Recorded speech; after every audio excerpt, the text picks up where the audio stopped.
Should we good? We rolling?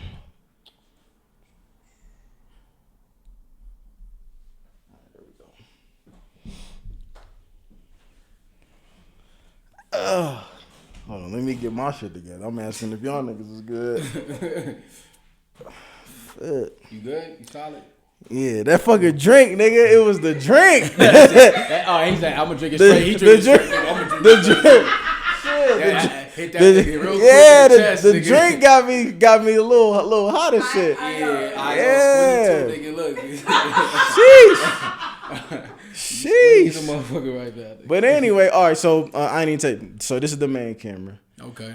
So you just. I mean, we're gonna talk to each other, but I'm just saying that's the main joint. This is my joint, but then her, the Roman one, and sometimes she's gonna get you, but you always gonna be in that one. Yeah, I probably never look at it. All right. So, what was that? I put the autofocus. Oh, all right. Anyway, Yo, what up, man? Jaxon 1616 back at it again. I'm in Denver, Colorado, of all fucking places. Denver, Colorado. These the only two niggas that I done seen the whole time I've been here, man. Creator and host of One Mic Stand. You already know. 1/3 of Sexual Stranger. Shout out to Seeing Juice. What up? What's good? We got a superstar in the building. We got a superstar in our midst today, man. I'm not even going. I'm gonna let him introduce himself, man. Tell everybody who you are. Tell everybody what you do, and then we can get the conversation started. Before we get this started, nigga, I just got a text that said, "I want to get fuck hard and make you squirt." The fuck out of space. A superstar in the building. Hey, but besides that, nigga. Besides that, bro, how's she? I think that's a spam, man. How she? Nah, but how she? That's spam. That's spam. That's one of those. I don't know, spam emails. Oh man, what's good, bro? Anyways, man, I'm Cashmase. You know what I mean?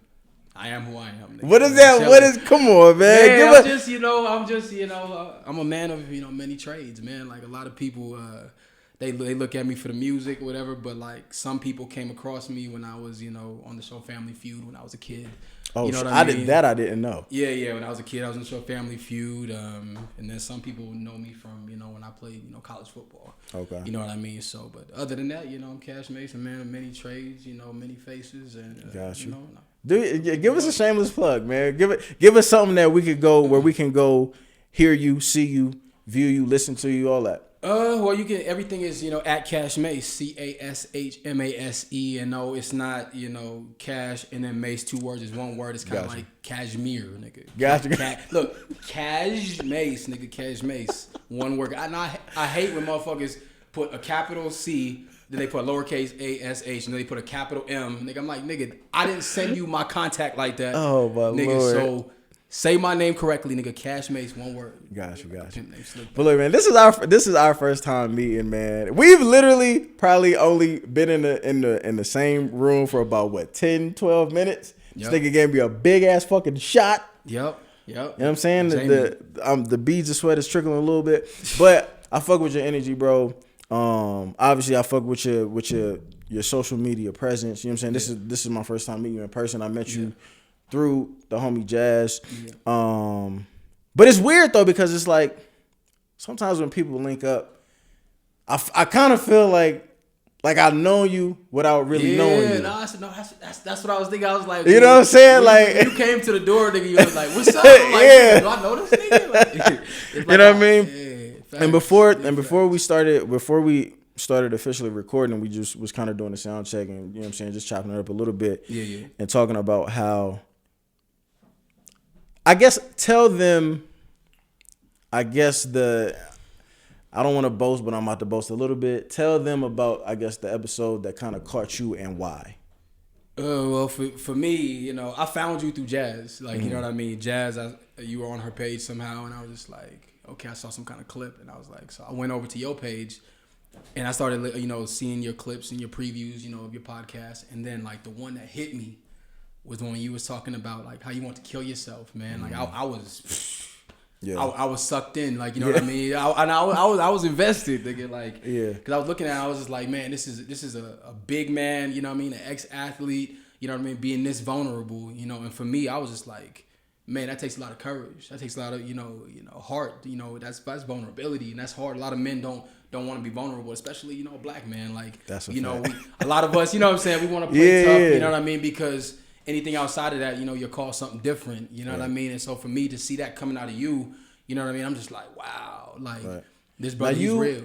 You play, and thank you. I appreciate that, man. Because that was what's funny about that though, because what you left out, you was like, man, I don't want to cry while I'm watching it, right? Why you trying to play me? Why you trying to play me? But nah. I mean, well, shit, I fucking cried on the joint, right? Yeah, facts. But what was crazy about it was like that particular episode was like the first time that I had really like talked about it after it had happened, and it had happened like in like 2006. Yeah. Or no, I'm like 2007. 2007. So this is like 13 years removed. Yeah. Like, you know what I'm saying? Clearly I had gotten past it from just like I'm not in that space anymore type of level.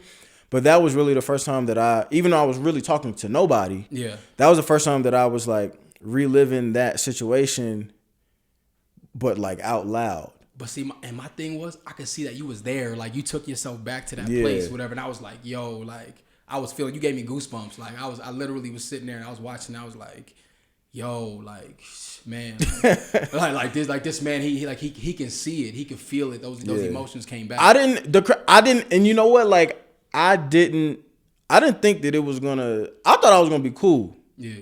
To be 100% honest with you, because when I decided that I was gonna talk about it on the episode, like my think tank is like the bathroom, right? So I went in the bathroom probably for like 30, 40 minutes before I was gonna record the episode. And I was trying to like listen to sad songs to just kind of get me in the mental state to try to take me back to that time. Because the only way the episode would have worked is if I was gonna like really be in it 100%. Facts, yeah. And I got like a chill over me while I was just preparing to do it. And I thought that, okay, that's what I needed to get out of me. Yeah. Now I could do it. I'm not going to stumble through it. I'm not going to, you know what I'm saying, get emotional, whatever. I'm going to be cool. Quick question. Who'd you listen to, though, with R&B? I was like, who'd you listen what's funny? To? I was listening to fucking Machine Gun Kelly. It's a song called, it's like, I think I'm ready to die tonight or something. It's some sad ass white boy song. I thought you were gonna say Boyz II Men, some Casey. No. It was like so no. I thought you were gonna say it was like a really like it was some dark shit. Because I kind of wanted to take myself back there on purpose. Yeah, in fact. You know what I'm saying? But I didn't want to get emotional. But it happened, whatever. Yeah. But the reason that I mention that is not just so we can go back over that episode that I already did, but if y'all haven't checked it out, you know what I'm saying, check it out on the Patreon and all that. But you know what I'm saying? I mean, throw the promo there. But the real reason is because that whole situation for me stemmed from athletics, stemmed from sports, and you're an ex-athlete as well, so like. That to me is one thing that we have in common, where we started off with one love for athletics, and then it ended, no matter how it ended, whether it was on your decision, the sports decision itself, because you know how sports goes. It'll retire you. Exactly. It'll retire you. You know what I'm saying? It'll retire you. But eventually, like, you have to move on to a second passion in your life. Yeah. You know what I mean? So like, I just want you to tell me about what was your journey like with sports, entering sports, realizing that you're good at sports, realizing that you could go far with sports, but then also coming to the realization that this shit is going to end, and how do you transition into something else? So for me, like, I grew up in like a church like background, singing, and so for me, since I was a kid, I was in choir, at church and stuff like that, and so I would sing. Where are you from originally? San Diego. Okay. Cali, yeah. But my family from the Virgin Islands. Like that's something totally different. But gotcha. But no, like, so my family was, musical, real musical, and so for me, that was the first thing I was into. I was always writing. I remember my first song I wrote, I was like 3 years old, and it was called My Bike in My Trunk. I put my bike in my trunk. I'm gonna lift it up, and I was like, "Oh shit, nigga!" I was snapping. I thought I was snapping though, like for real. I thought I was snapping. Yeah. And then the funniest thing is, I heard those same lyrics on the radio, and I'm like, somebody stole my song. Oh shit. Yeah, facts. You said you was 3? I was like 3 years old. That's yeah, crazy. Yeah, so it's called My Bike in My Trunk or whatever. But yeah, but then as I like turned like 9 and 10, I was playing baseball. That's what I was playing. I started out playing baseball, and I wanted to play Pop Warner. I wanted to play football, but my mom, we couldn't afford it. We was on Section A, EBT, WIC, all that. Like, you know what I mean? So that's what we were doing, and we couldn't afford it. And so like me, I played flag football, but I played a lot of baseball, and then I skateboarded a lot. San Diego, we had like the skate park was like 2 blocks away from my high school. So like that's what we did all the time. But like for me, I saw my potential athletically when I was like 10 years old. I was always playing with the older kids. I never played my age group. I was always playing like 12-year-olds when I was like 10 or 9 or whatever. And so at that time, coaches were always sponsoring me because they always wanted me to play. They knew my mom and us, we couldn't afford it.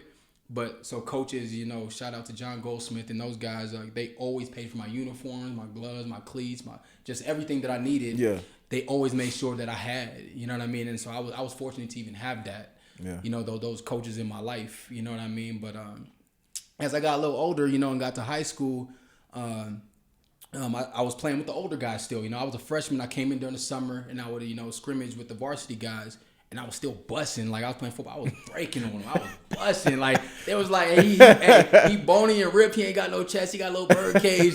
Hey, but this kid is explosive, though. And so, you know what I mean? Because you was a running back, right? Yeah, I played running back, kick returner, punt returner. I was like a Devin Hester, Percy Harvin type player. Yeah. Gotcha. But anyways, so that started happening, and colleges started coming around. Like, my sophomore year, like during track season, because they saw me out there during track, and I was yoked up. Like, because like I was always in the gym. Like, because for me, did you ever what? I don't want to. You still in entertainment, so I'm not gonna ask you your age. Yeah. But did you ever juice? Did I ever juice? Yeah, was you juicing or no? Ever? No. When I got out of college, because I injured my hamstring, and I had signed a contract to play, professional indoor football, right? Okay. Straight out of college, but like the season was 2 months later. I tore my hamstring during training, and my season didn't start for 2 months. So like I had to, nigga. Like, you know what I'm saying? I was at this fashion show, whatever, in Montana. I'm not gonna tell you how I got there. I was at a fashion show. I'm modeling men's underwear, nigga. I'm modeling men's underwear. Hella old white ladies, nigga. Oh my lord! I walk out there. Oh my god! I'm the only nigga out there. I'm the only nigga in Montana modeling men's underwear, right? So I'm on the runway the whole 9. Boom, that happened. Wait, you fell off? We gonna zoom past that shit, nigga. All right, go ahead. We gonna zoom past that. So let's just, all right.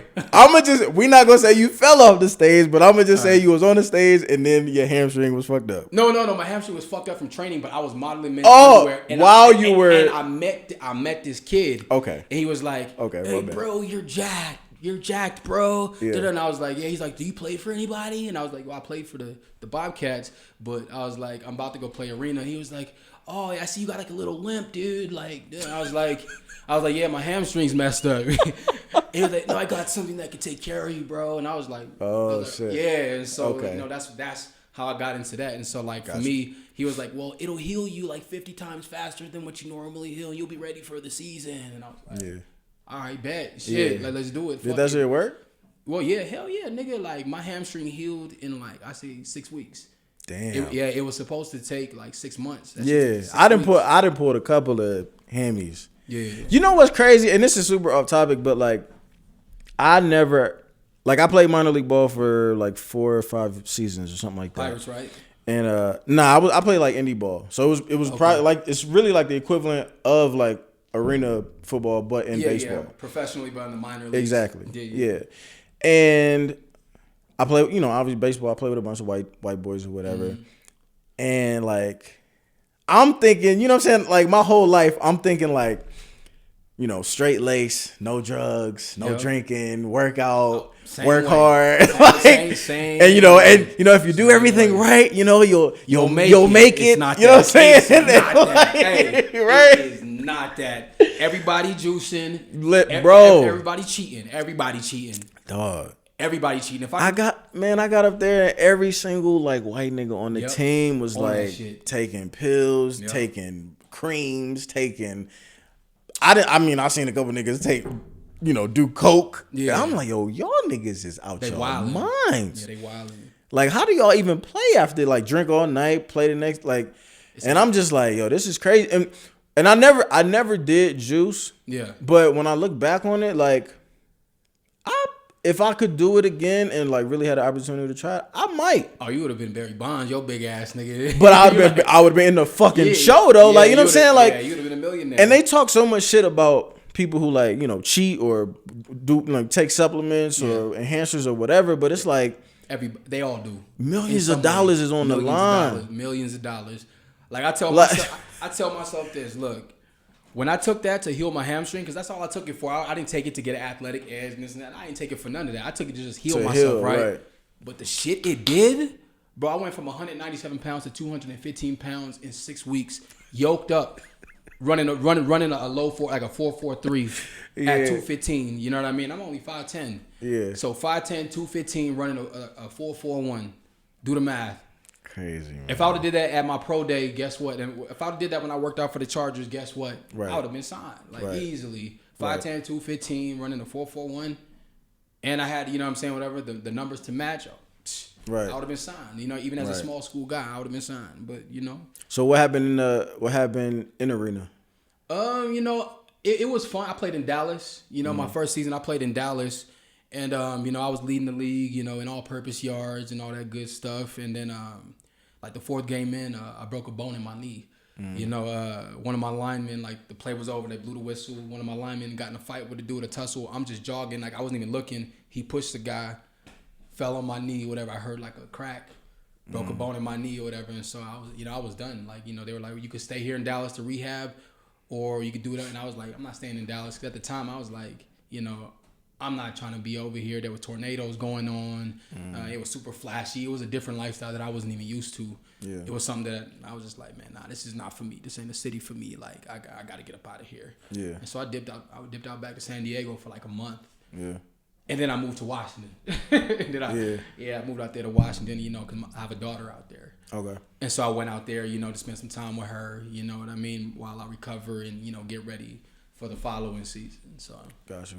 So how did you go from football to music? Or was music something that you always did while you were playing ball? Music was something I always did. Like, you know what I mean? Like my teammates used to be in the living room watching ESPN in the games. Nigga, I'm in the room writing and shit. Listening to The Dream and Pretty Ricky and Pleasure P.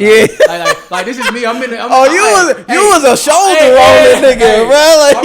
I'm in the room going through it, nigga. They was like, why you? They used to always tell me. I was like, what's up, baby? I ain't do like that. But nah, they used to always be like, why are you always singing? Why are you always writing? Like, why are you always doing that shit? And like for me, in my mind, I was like, man, this is what I'm gonna be doing. Like, because I always had these dreams, right? And it was like the same dream that I was on the stage in front of thousands. I always had this same dream. I was on the stage in front of thousands. I had a mic in my hand, whatever. And I always had this same dream. And that dream happened one day. That dream happened one day. And it brought it back. And I was like, man, I saw this when I was in college. What happened? Like, I saw this. I went and performed in Sweden at a music festival in Sweden, in Europe, man, or whatever. And I was opening up for a Swedish, like a rap / reggae star named Danny M. And I was opening up for him, and I walk out on stage, and it's like 3,000 people, nigga. And then I'm sitting there, it's silence at first, and I start performing, and I'm like, yo, this is the dream I had when I was in college. Yeah, this is the dream I had. Yeah, and it blew my mind. But like, how did you? Because all right, so like how long have you been in entertainment? 7 years. Okay. 7 years now. So a little over 7 years, going on 8. How did you go from just being at a starting point of dreaming it in the room in college to actually getting to the point where you were opening up for people? And the reason, and before you answer, the reason I asked that is because I've personally, I've been podcasting for 5 years, but not on my own. Gotcha.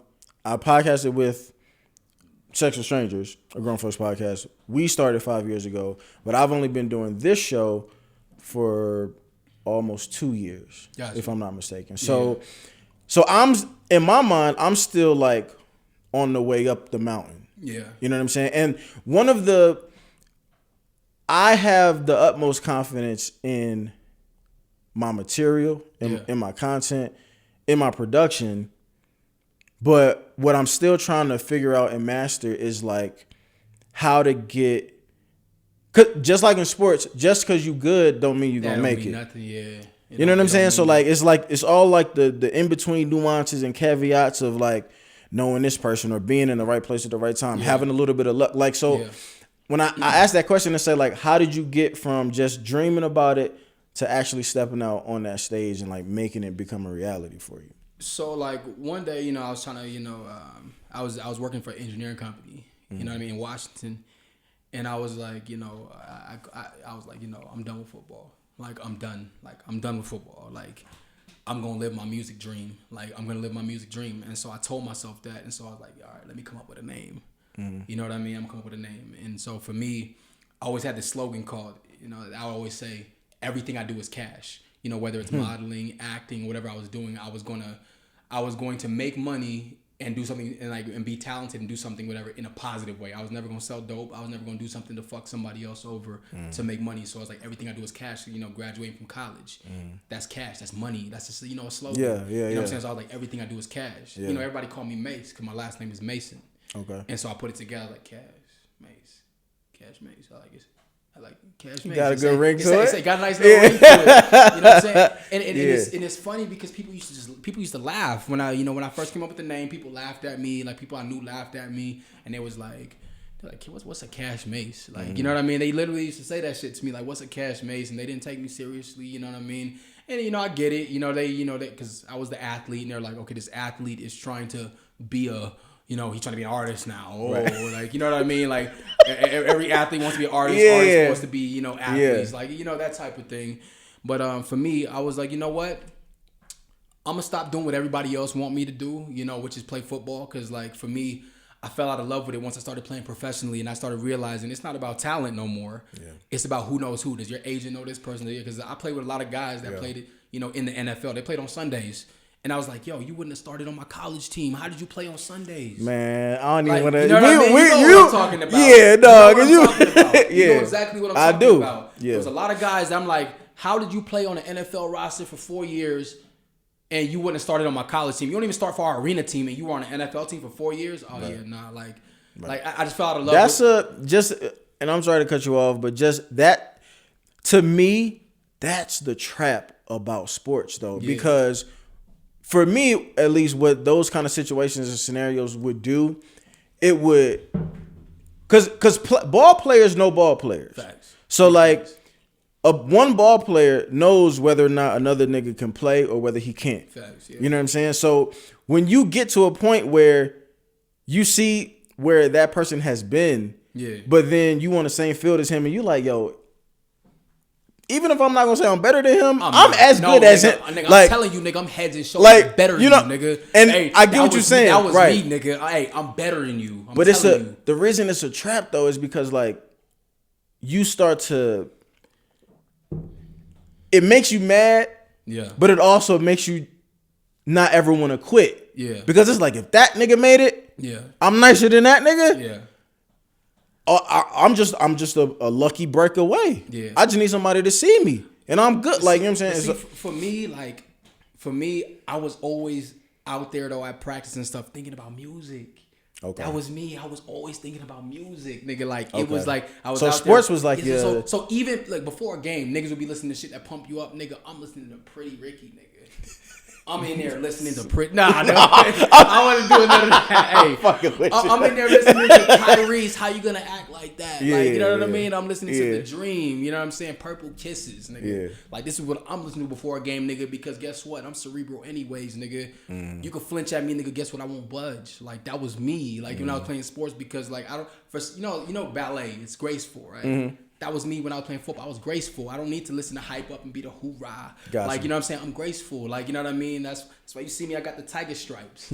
You know what I mean? Because guess what? Tigers they're a beautiful creature. They're graceful, but at the same time, they can be ferocious. Mm-hmm. And that's why, you know what I mean? That's my favorite animal. That's my spirit animal. That's me. You know what I mean? Like, I'm graceful. And so for me, I could listen to R&B music and still go play, nigga, and score 4 touchdowns, nigga, and put up 200 yards. Gotcha. Like, you know what I mean? Like, you know what I'm saying? It's like ballet, nigga. It's graceful. You know what I'm saying? Whatever. It's just, be smooth. Gotcha. You ain't gotta be, like, you know what I'm saying? Yeah. Come on, bro. Yeah. Get at the table. Like, Right. None of that shit, nigga. Like, for me, I was never that dude. I was never that hoorah, like, football player. Yeah. I was always off campus, hanging out with everybody else, hanging out with people, because, like, I was the down-to-earth nigga. Like, you know what I mean? I hung out with everybody. I wasn't the jock. And so people always thought that was weird. They were like, they were like, why are you not at the football party? And I was like, man, I don't want to be at the football party. You got the same 5 hoes, nigga. Like, you know what I mean? Everybody's flipping them. Like, it's the same people every time. I was like, nigga, I go to practice with these niggas. I go to meetings with these niggas. I don't want to be around these niggas. Right. Like, you know what I'm saying? I want to meet new people. I want to, you know what I'm saying, immerse myself in my environment. Right. And so that was me, you know what I mean? But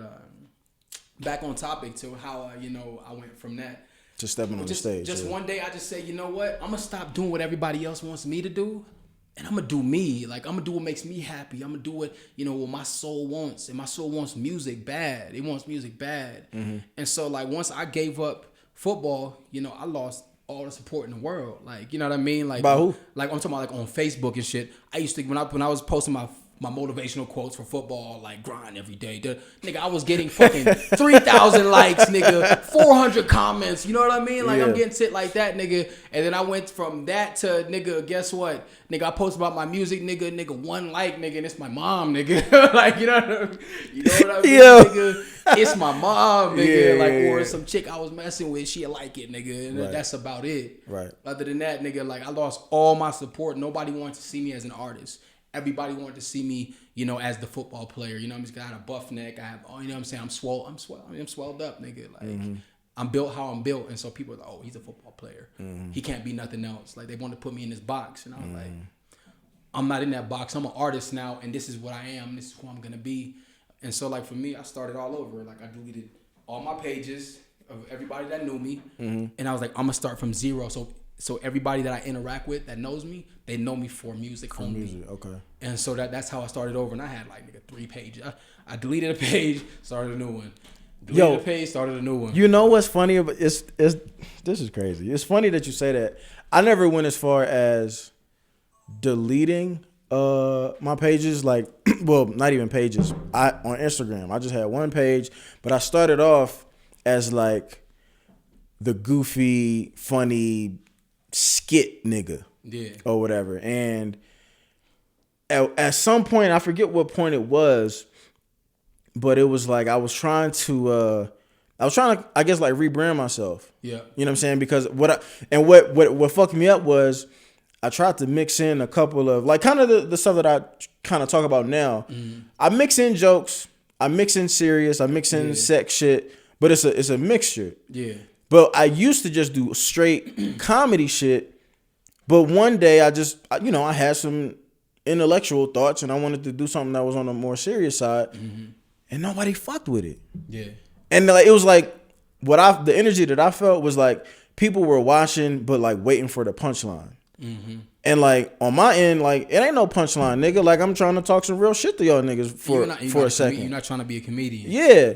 And I didn't really get the responses that I was hoping for, that I was looking for, that I was, like, shooting for. Yeah. And I was like, I didn't know why. But then I just kind of, like, looked at how I had been posting, and it was just like, nigga, but you doing all clown shit. Yeah. Like, you know what I'm saying? Like, not in a bad way, but that's just what people expect from you, because that's what people have always gotten from you.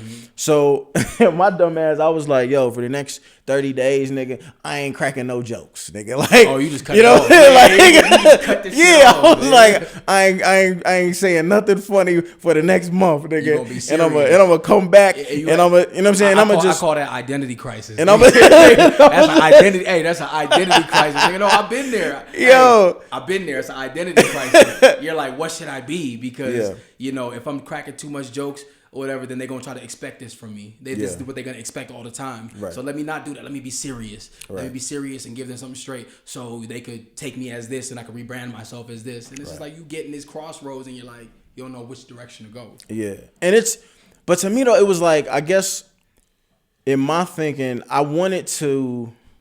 I'm still funny. I still talk about sex shit. Yeah. But like you were kind of saying, I don't want to be put in a box because I'm not stupid. Yeah. You know what I'm saying? So I don't want, I guess my thing was like, I don't want people to think I'm just a fucking clown. Like I got way more shit to offer than just these fucking silly ass jokes or whatever. But it took some time to kind of like shape and like you almost have to like allow people to get used to like the new persona that you're putting out there. So I wonder like how was that for you?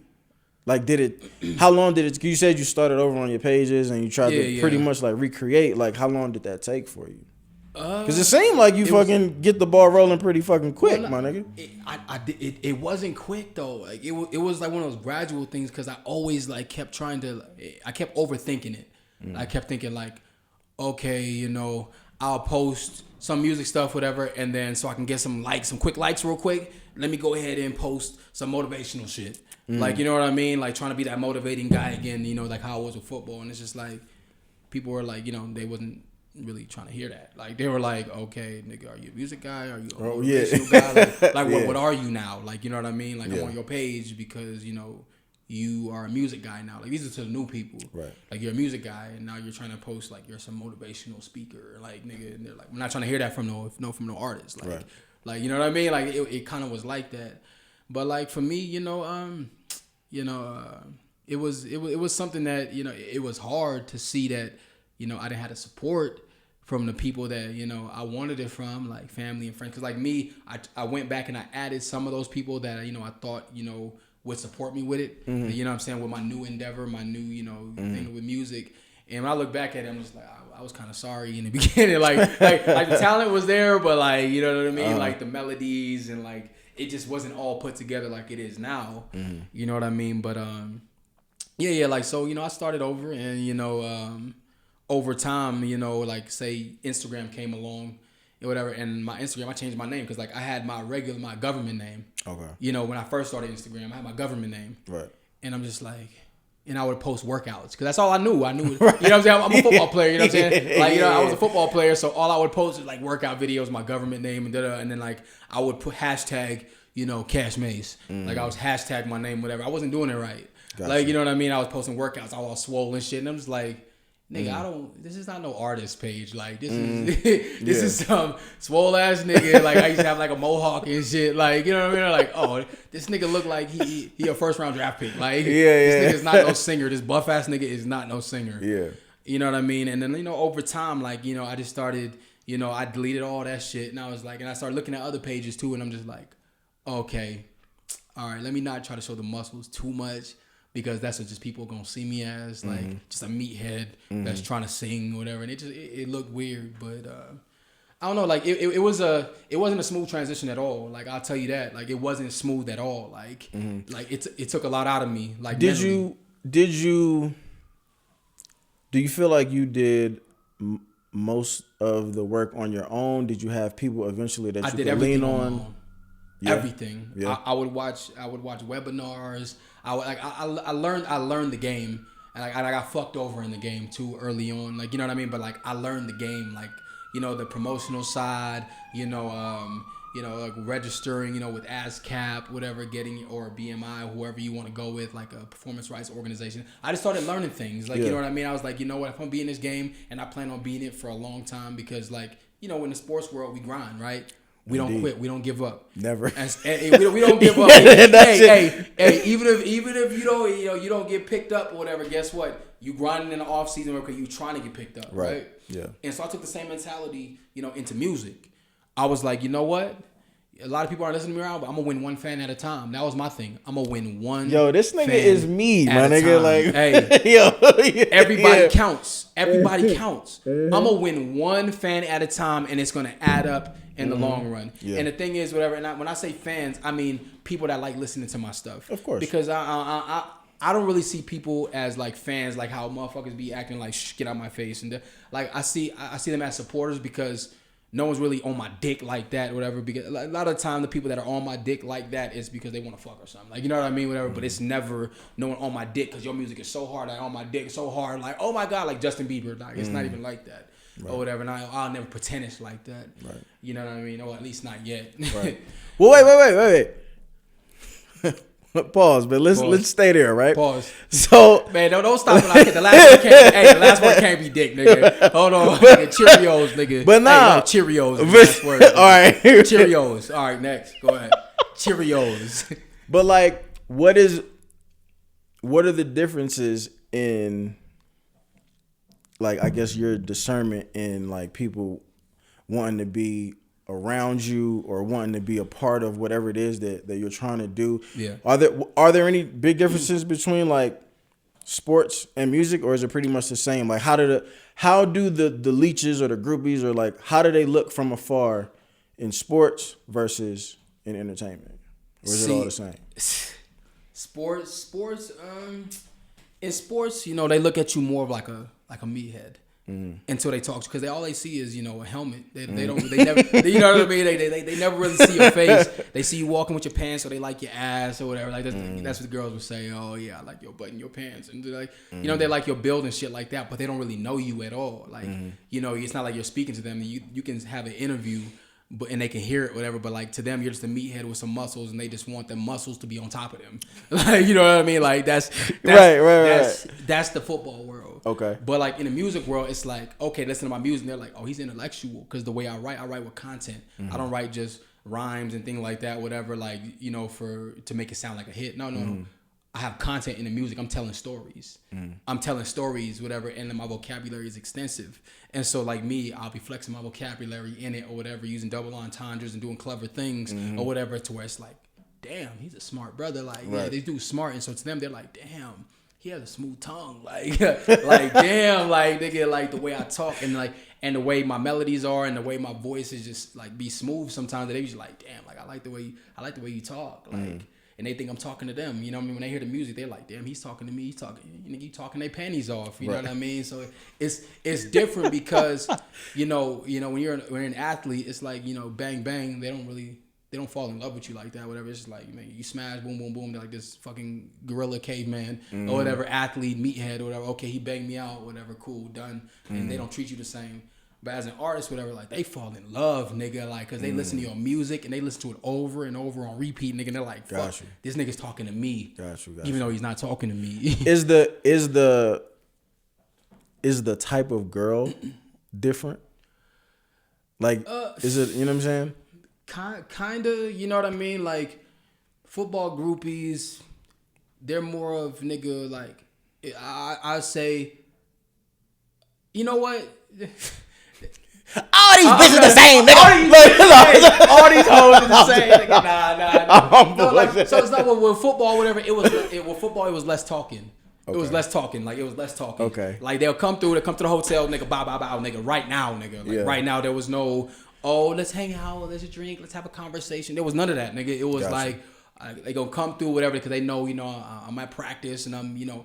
Right. So they're not talking my ear off, nigga. They coming, you know, they coming to get to the business, nigga. Like, when they come to the telly, nigga, it's to get to the business. But like, as an artist, whatever, they hear me and I'm singing and I'm, you know what I'm saying, I'm crooning, like, you know what I mean? They're like, okay, I want to dig deeper in his brain. I want to hear about his life. Yeah. And so they want to talk more and they want to kind of get to know me a lot more. What's funny about you saying that is, like, even though I can't sing worth a lick, right? Yeah. But I can kind of, again, relate to you on that aspect, because in the podcasting world, it's a world where in order for your content to be good, you have to be super transparent and open, pulling from your real life. So, but it puts you in a position to where people that you don't know you. Yeah.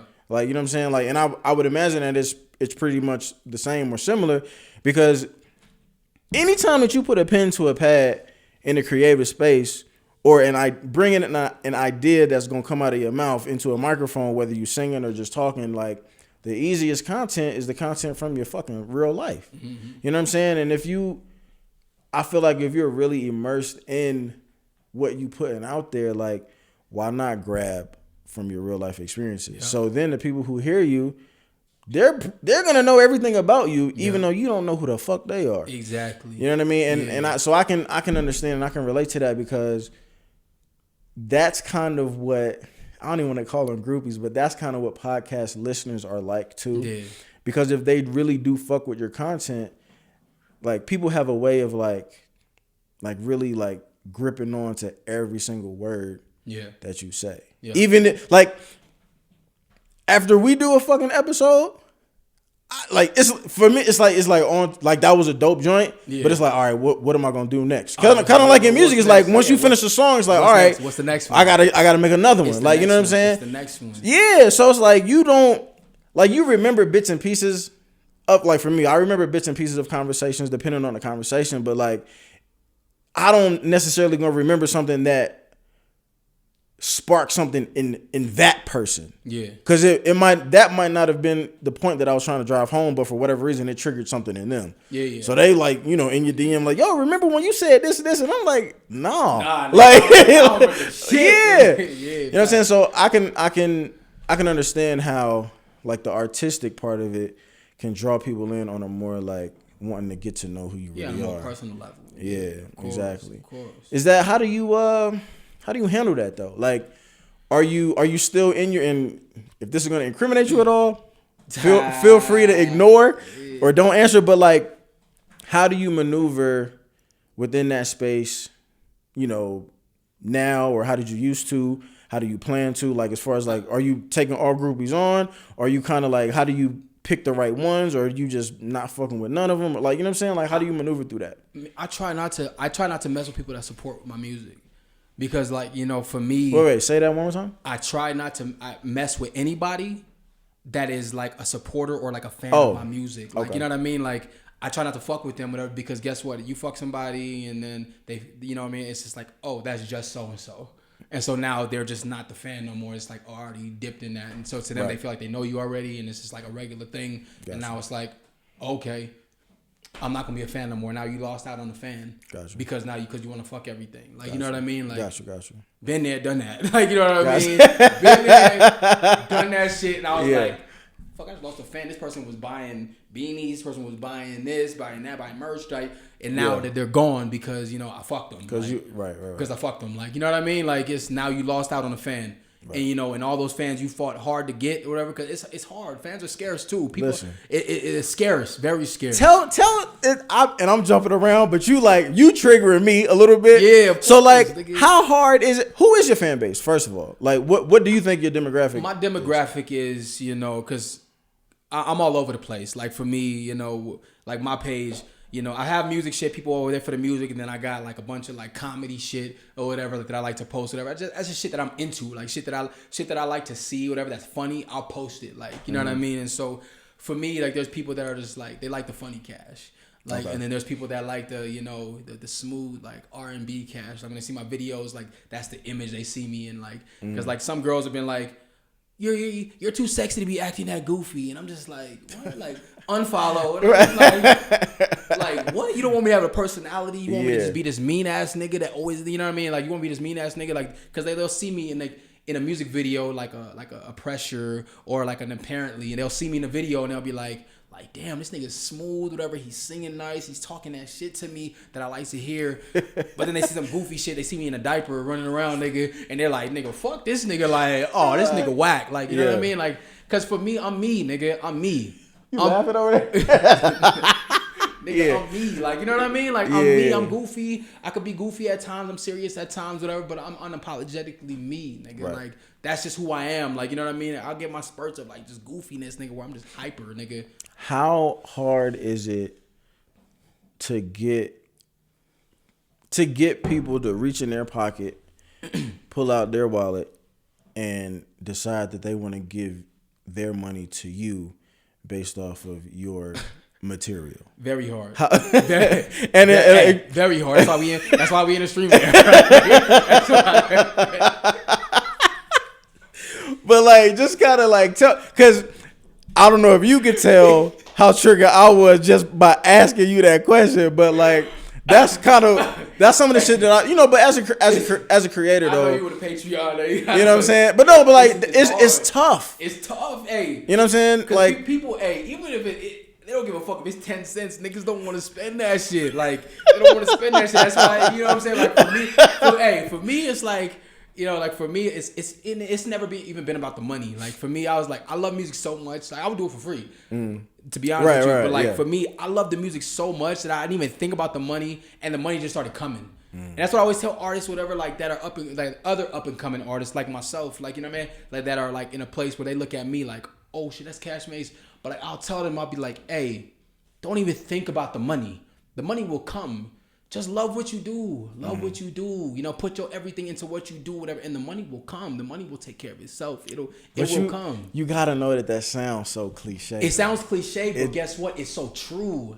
It's so true. Because for me, when I used to be like, okay, man, I'm spending this at the studio, and so I gotta put this song out with this. I'm gonna do a video of this. I spent this, and that. Okay, hopefully I'm gonna get this. Nigga, I never saw a return. Nigga, like I never saw a return. Yeah. But once I let it go, or whatever, and I just like, stop, you know what? like, look, when I stopped looking, I was like, you know what? Yeah. I ain't making no dough. I'm losing anyways. Yeah. I'm losing on the money side. I'm losing, nigga. Let me just love my art. Let me try to make the best music I could possibly make. Then all of a sudden, people was like, oh, that song is so good. Oh, you got any merch? You got a beanie? I saw you had a beanie. Whatever. Can I buy a beanie? Can I buy this? And it just started coming or whatever. Like it just started coming. It's crazy. Yeah. It just started coming. Like when I started thinking about it, it started coming. Because when like if that's all you're focused on is the money, guess what? It seems like the more you focus on it, the more it's not coming. Yeah. But when you just let shit just happen, whatever, and you just focus on like the music or whatever, making the best music you can or whatever, and then it's just like, oh shit, people are buying, people are streaming my shit. Now I'm making money off of all these streams: Pandora, Spotify, Apple Music. You know what I mean? iHeartRadio. I'm making, and I'm looking. I'm like, I'm getting royalties now. Like what the fuck?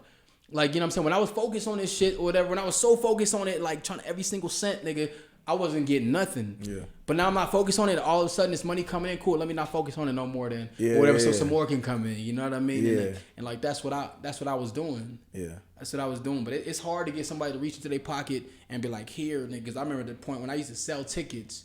When I used to try to sell tickets, nigga, for a show. I would try to sell tickets. Hey, you see how I backtracked on that? Try to sell tickets, right? Yeah. Nigga, I'll sell a ticket to, at the time, my girl, or whatever. She'll buy a couple tickets, nigga, to make it look like I sold some tickets, nigga. I'll buy 3 tickets, nigga, 4 or 5 tickets, nigga, to make it look like, because you have to sell a certain amount to be able to even get on the stage. And so, like me, I would buy some of the tickets. She would buy some of the tickets. And then maybe 2 other friends I had would buy tickets, whatever. And it was just enough. I had to sell 10 tickets, nigga. So I would sell the 10 tickets so I can perform, nigga. And that was it, because I just wanted to get in front of a crowd because other people had to sell tickets too. And so I just wanted to get in front of their crowd so they can hear me. Gotcha. You know what I'm saying? So I was like, nigga, I bought 4 or 5, nigga. So that's 5. Gotcha. She bought 2, nigga. And you know what I'm saying? Whatever. And 3 We other in this friends, bitch. nigga. We in this Right. bitch, nigga. Guess what? They gonna hear Cashmase, nigga. Like, Yo, that's it's time so for y'all funny. to hear me. But you know what I mean? It be like that. How do you feel? And now this is the segment where I'm like, now I'm just projecting all of my thoughts in entertainment on you in question form, right? Yeah. But like, Facts. so how do you feel about like the path in entertainment to success from men versus women? Like, how do you feel like one has it easier than another, or what are the pros and cons? It's like a double-edged sword, man, because like women have it hard. Like it's hard for women to make it, like especially like, you know, as a rapper or singer. Like it's hard because, you know, so much is expected from a woman. Like, you know what I mean? Especially entertainment. Like if they're clothed up, even if they got a nice ass voice, right? But if they're clothed up, right? Like a Tinashe, for instance. Okay. You're clothed up. You have a nice voice, you have a pretty face, but guess what? Like, you're not showing ass, you're not showing titties. Nigga, we don't give a fuck. Yeah. You know what I'm saying? Whatever. But guess what?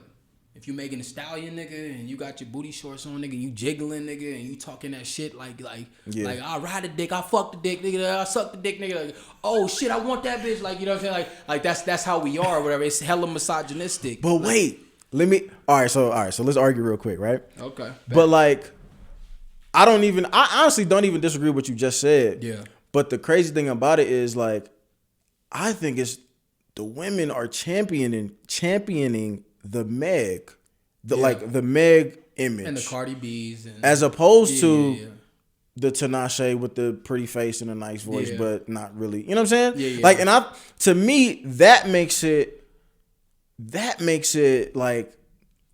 me look at just the whole dynamic weird, because it's like, well, what I said by double-edged sword is this. Okay, it's hard for them to make it, but at the same time, it's if you're talented, you could, like, as a woman, and you showing off body and this and that, you can grow up to 200,000, 300,000, 1 million followers, right? Just by being sexy, right? and then you could promote your music or whatever. Because guess what? Even if 10% like your music out of that a million, what's 10% of a million? That's 100,000 people. You know, that's 100,000 people. Right. You know what I mean? Whatever. How hard is it for a man? How hard is it for us to make? It's hard. It's hard. Nigga. And that's it's where I hard. like. That's what I'm saying. In like, that aspect, it's hard. Right. Like, you know what I mean? But I'm saying though, as far as people to respect you in the game for women, it's hard to get the respect. Like, you can make music, you can do this and that, you can be sexy, blah blah blah. But it's hard for them to gain respect. Okay. To gain the respect, whatever. Think about how many women come and go. Like, you know what I mean? Whatever. You have so many women artists come and go. You got the Cuban dolls, Asian doll, or whatever. Like, you know what I'm saying? Whatever. You got Cash Me Outside girl. Like, you got all types. You know what I'm saying? Like, they come and go. Yeah. They come and go. To get the respect to actually stick, it's hard. It's hard for a woman. Mm-hmm. It's hard for a woman like to stick around for more than a year. You know what I mean? Like, on the guy side, it's hard to stick around too, but they often more stick around 2-3 years, whatever. You know, you get yourself 3 years, and then if you're smart with your money, investing, doing what you got to do the right way or whatever, you know, you can make it last longer. But it's I feel like it's that double-edged sword, like I'm talking about for women, whatever. It's hard. It's hard for them to make it, but at the same time, it's easier. You know what I mean? Because like being in Atlanta, it's like niggas would be like executives and stuff like that, A&Rs, whatever. They want to fuck. Yeah. They want to fuck. Yeah. You know what I'm saying? Whatever. So they don't give a fuck about a Cashmase. They're like, we ain't looking at signing him, whatever, because I want to get in her pussy. Right. Like that's what it is. Yeah. Like, you know what I'm saying? I was out there or whatever, you know what I'm saying? I met with so-and-so, but like, they, like, you know, the person that introduced me, whatever, was a female, and you know what I'm saying, whatever, and she wasn't trying to let them fuck, so they were like, let me leave Cashmase alone. Like, you know what I'm saying, whatever, because I was just trying to fuck, whatever, and I was only giving him a look because I wanted to fuck her, to impress her, and like, you know, when I was trying to go the label route, like, you know what I mean, and then I decided in my head, I was like, why am I going this route? Because I was offered so many bogus fucking deals, like, these deals were just so fucking bogus. I was like, why would I even do this? Why would I give up 90% and take 10% royalties, whatever, for this low amount of money, like low ball money? Like, like I'm good. Like, I'm good. Like, I'm gonna stay. Like, I'm good. I've made that type of money before already. You know what I mean? I'm good. Like, I'm good. But yeah, it's like. So, give me, cause you've been in the entertainment shit longer than me, right? Yeah. So give me some game on this real quick, because I'm in the space right now where sometimes it's hard for me to differentiate whether I'm just super competitive, or am I a fucking hater? And I don't think I'm a hater. You know what I'm saying? Yeah. I don't think I'm a hater. But I do know that I'm super competitive. But it's like I'm trying to figure out the formula as to how to. I don't want to call them hoes, but hoes, right? Hoes. People champion like-minded people. Yeah, facts. So in the podcast realm, just on Earth in general, it's popular to be kind of like a hoe right now. Yeah. You know what I'm saying? But like, and what I mean by that is like, it's not branded as being a hoe. It's branded as, you know, being free, owning your shit, being who you are. And that's cool, that's fine. But it's like, since that's what's in, people who are doing that are getting pushed to the forefront by thousands, 100,000s, millions of people who want to be the Megs, who want to be the Cardis, who want to be the brash, whatever. But guess what, though? That fizzles out. You know what I'm saying? And the real talent always surfaces to the forefront. It always does. It takes longer. Yeah. It may take longer, but guess what, though? Are you in it for the long haul, or are you in it to try to get a quick come up? Like, that's what you got to look at it as. Right. Like, you know, I've been doing 7 years. Like, you know what I'm saying? I could have been signed, blah, blah, and this and that, but I didn't. Right. I didn't sign. Like, you know what I mean? Because for me, I was like, you know what? Nah, I'm worth more than that. And I'm not talking about just financially. Or I was like, you know, my pen game is worth more than that. Like, you know, like, I'm nice. Like, I'm real nice. Like, I don't give a fuck what nobody say. You gotta look at it like that, nigga. Like, I'm nice. Like, I'm nice. You can't tell me, like, oh, you gonna do this and that. Don't try to cheapskate me, nigga. Like, I'm nice. Yeah. You can't come at me like that. Like, I don't give a fuck who so-and-so is, who so-and-so, because they fuck so-and-so, they know so-and-so, and that's why they a big name. They only a big name because of who they know. They're not a big name because of the skill level. Right. They're a big name because their cousin knows so-and-so, or their brother knows so-and-so, and da-da-da, and all of a sudden they have this level to where, everybody knows them. But I don't give a fuck about none of that. What does your music sound like? What does your pen sound like? It doesn't sound that great. This is great, right? Because go ahead. Because like I feel you on all of that. But there's gotta be, or I'm not even gonna speak for you. For me, I be on the same shit, but at the same time, I be trying to be like, all right, well, am I in it? Just like, do I want to? You listen to rap? Yeah. Too? Okay. Come on, man. I'm just, you know, you just. Do you listen so to like, rap, nigga? I rap and I'm shit, nigga. Come on, bro. Like, do you listen to rap? Some artists don't even listen to other. But I'm just saying, all right. Yeah. But you know how like some of two of my favorite rappers or groups or whatever, I fuck with Fab and I fuck with the Locks, right? Yeah. But Fab and the Locks, I feel like they have a self-imposed ceiling on themselves because of the fact that they'll never, they know what their worth is, and they don't have like, they can't be bought. Yeah. You know what I'm saying? Like, and they're okay with, you know what, as long as my demographic, as long as my cult following, as long as they fuck with me, respect me, and as long as I'm never looked at as like a sellout to my core, I'm cool. If I can never make it to like superstardom because of that, that's cool. And then there's other artists who I guess kind of do like the quote unquote crossover because they do want to break through that ceiling and they do want to, the superstardom and like the notoriety actually does mean that much to some people. Yeah. And I guess for me, I'm at that fork in the road. Yeah. Where it's like, I don't want to sell out for nothing. Yeah. But at the same time. But what do you consider selling out? Like what is your like, version of selling out? Like cooning, like just doing shit specifically for the attention, knowing that I got shit in the tuck that's better than this, but let me put this out because that's what people fuck with. Yeah. Like it's been an ongoing joke. Like I would be super fucking, I probably would be upset if like I was just doing some rinky dink, like just if I was doing some shit with my phone, knowing that I got cameras, but I'm doing some goofy shit on my phone, like some selfie video shit, cooning or playing pranks on people or something like that. And that was the thing that blew me up. Yeah. You know what I'm saying? As opposed to the shit that like something like this where I actually schedule something, be in contact with people, stay in contact with people, bring all my equipment on like actually put in the effort that takes hours and hours in order to sit down. Like I guess on a personal selfish level, it's like I would want this to be the thing that blows up. Yeah. I wouldn't want the goofy shit to be the thing that I mean, the end result is probably all the same. Like, oh shit, what else do this nigga do? And then they can get to the real shit. Yeah. But I think it would just hit me the wrong way. Look, the thing is with this, look, we live this lifetime one time, right? You get one shot at it, right? Mm-hmm. You know, are you trying to blow up the fastest, or are you trying to build something that's solid, a foundation that will last, forever? Mm. What are you trying to build? The latter. Are you trying to build a fast, fast food? Put it in the microwave, whatever, heat it up real quick, whatever, and guess what? Or are you trying to, build, like a steak dinner, nigga, a nice, sirloin, nigga, what's it called? That'll, feed your soul, you know what I mean? Whatever, it'll be good for your soul. Right. What are you trying to do? You know what I mean? And so, like I said, it may take longer, because guess what? I tried the goofy shit. I've done all that shit. That shit don't work. You know what I mean? That shit don't work. Like, you know what I mean? I ran around in a diaper. That shit was on this now. I was on World Star, all this, bullshit, nigga. That shit don't work, nigga. And it lasts for 2 seconds. Mm. But the shit with substance lasts forever. Mm. Substance lasts forever. You will impact people forever with substance. Think about it. They push the Lil Pumps and all these motherfuckers to the forefront, right?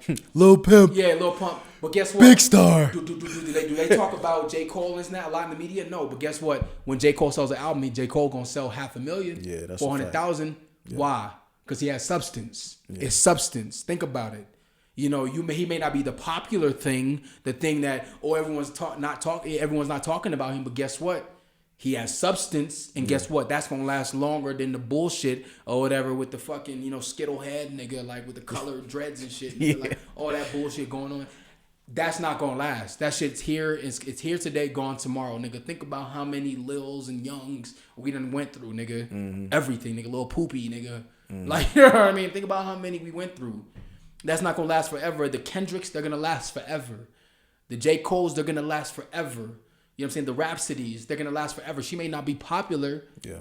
Because she's not talking about the popular thing, the Gucci and the Fendi and the Dior. She's not talking about that, but she's talking about real life shit. Whatever, real life struggle. You know what I'm saying? Whatever, race wars. Like, you know what I mean? What's going on in America right now. She's talking about that. And guess what? It may not be popular. It may be boring to some people. But guess what? That substance is going to last forever. Mm-hmm.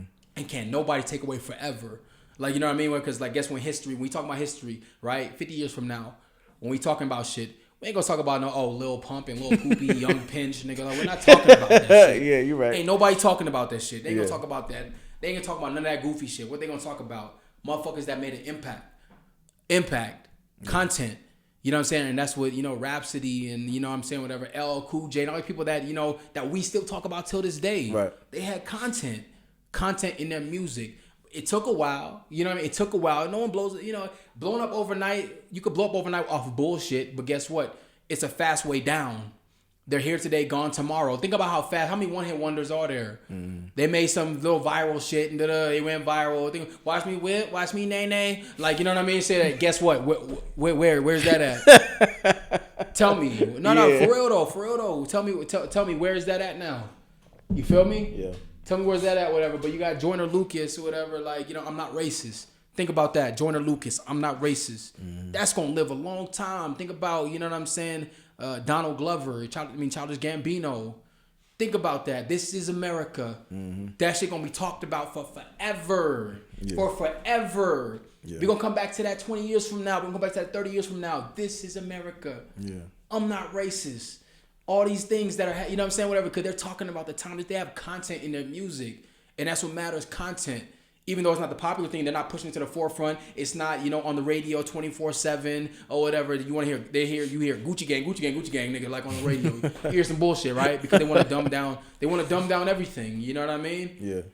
But guess what? 20 years from now, what are they going to talk about? They're going to talk about the shit that mattered. Mm. They're going to talk about, cats like Meek Mill, you know what I mean? Whatever, like, they actually had content in their music. Mm. They're going to talk about that. That's why those motherfuckers last 10, 20, 30 years in the game.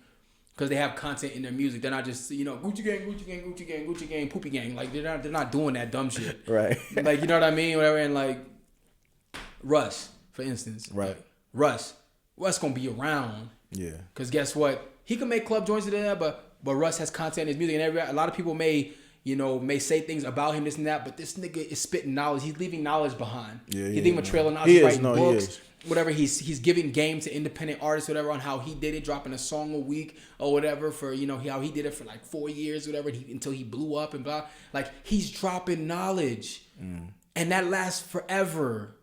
And like, that's what I'm doing. Like, for me right now, I'm working with an artist here in Denver, right? He was like a fan of my music. He used to send me beats and stuff like that. And when I was in Atlanta, and he was like, man, he saw one of my interviews with Brandman Sean, on the Brandman Network or whatever. He has like a big YouTube channel and stuff like that. He saw one of my interviews and like he used to send me beat packages, whatever. And like for me, I saw him whenever he was in Denver, whatever. And he was like, man, I'm from Denver, blah, blah, da, da. And he, DM'd me the whole nine. And I was like, man, this kid's talented. He's talented. I don't give a fuck about the follower count. He's talented, right? And so, I got here and I reached out to him and he was like, wow, I can't believe you reached out to me. Like, like you're Cashmase, right? Like you're Cashmase. And like for me, I was like, nah, you're talented or whatever. And I want to help cultivate that talent, you know what I'm saying? Whatever. So when I'm gone, when I'm done or whatever, you tell somebody else that advice and you pass it on. Yeah. Because now, guess what? You're going to be like, well, I got that from Cashmase. Right. And that lives on forever. Can't nobody take that away. Facts. You know what I mean? Whatever. It don't have to be overnight. Because everybody, nowadays, we live in this society where everything is like this. That's why people don't really listen to albums no more. They listen to just singles. We was just talking about that. No one wants to listen to albums because it's too long. Like, they want boom, boom, boom, boom. That's why there's not really too much stand-up comedy no more or whatever, because you got Instagram people doing 15-second skits. Yeah. Like, you know what I mean? Like, there's the stand-up comedian is kind of almost dying a little bit. It's like you got to be a legend. Yeah, you got to be a legend in order to really make it, and like that. But like, you don't see too many people like with stand-up comedy, whatever. That's like because everyone's doing 15 seconds when it was Vine or whatever, and then you got Instagram and people are doing these little skits or whatever. It's a different time, and everybody wants everything fast. But guess what? You still got the T-Pains. They're legends. 2 Chainz, legends. Like these people will live on forever. Why is there so many other artists that we don't even remember? Why is there so many? Bullshit. They didn't. You know what I'm saying? And I'm not saying every single artist was bullshit. But how many do you really remember? Like all these, Lil. Like I said, watching Nene, nigga Silento. Like you know what I mean? Like and no crack at him. Like you know what I'm saying? Whatever. Like he made a hit song. Whatever. Shout out to him. He's a brother that made it. Like you know what I mean? But like the thing is, there's a lot of those that we will never remember. 20 years from now, we watch me. Nigga, we're like, what the fuck is that? Yeah. You know what I mean? Whatever. You won't even remember, but you'll remember the Kanye West. You remember the Drakes. Why do you remember them? Because they had content. They had content. Russ. It took Russ 10 years. 10 years. Hobson said, look at Hobson, right? Hobson was like, if I would have knew that it would have took me 10 years to make it, whatever, because he started at 21 and he made it. He got on when he was like 31. He's like, if I would have knew it took me 10 years to make it, I would have quit a long time ago. That's what he said. I would have quit a long time ago. But nowadays with social media, you can blow up overnight. And so your talent is not cultivated. You're not talking about nothing, whatever. You just posted on your shirt or whatever, I eat pussy or whatever. And you went viral because I eat pussy. Now you make music. You know what I mean? Whatever. Oh, catch me outside. How about that? And now all of a sudden you're making music or whatever. Gucci flip-flops and shit. It's like, nigga, like, what? Yeah. Like you weren't even talented. You just, you know what I'm saying? Whatever. You went viral off some other bullshit. And now you do music. Now they put you in the studio with a writer, whatever. And now you do music. That shit's not going to be here. But niggas like you gonna be here. It don't matter your follower count. It don't matter what's it called, all the other outside bullshit. You a real ass nigga that got content or whatever, and you really talking about something, and you really about something, whatever. Guess what? You may never be the biggest thing in the world, but guess what? People remember your content. I'll remember you. Remember that. I'll remember you. You touched me from a distance. You know what I'm saying? People close to the light get blinded by it, but those furthest away, see that light touching them. And so that's why strangers support you more than the people close to you that you know.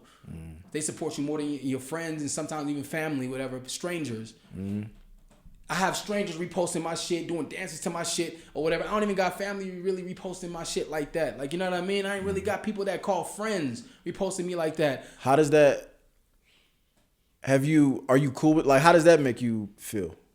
Because we all go through that. Look, I ain't even gonna lie. At first, it used to hurt me. Like, you know what I mean? It really used to, like, hit a place where, like, I'd be by myself, whatever, and just thinking, like, why they not support me? They see all this support from other people. Why are they not supporting me? Like, why are they not? Like, you know what I mean? That used to really kill me. Like, nigga, like, why? If all of y'all were to repost my shit and y'all got, like, 500, whatever, friends on your friends list, but those people will hear me too, and you're gonna spread the word. You're gonna help spread the word because I see other people's cousins and family posting them. Why don't you support me like that? But then me, I took it like, you know what? I took it with a grain of salt because to them, I'm just me. I grew up. With yeah. You know what I mean? I grew up. Man, that's just Mace. That's just Mace. Like, you know what I mean? I grew up with him. Whatever. I went to high school with him. Whatever. He used to work at Wendy. You know what I mean? Like that's just him. So to them, it's hard for them to see me as something else. But to other people, you know what I'm saying? Whatever. They're like, oh shit, I don't know him, but all I know him for is that song is nice. I like him for that song or whatever. And so, you know what? I'm going to go for the next one. I'm going to keep supporting because it touched me in some way. Just like how your podcast touched me.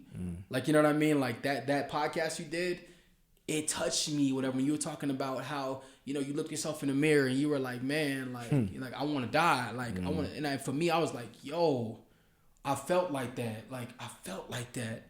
Yeah. Like, I felt like that. And as a man, that's hard to admit, especially as a black man, that's hard to admit because people are like, oh, he's a punk.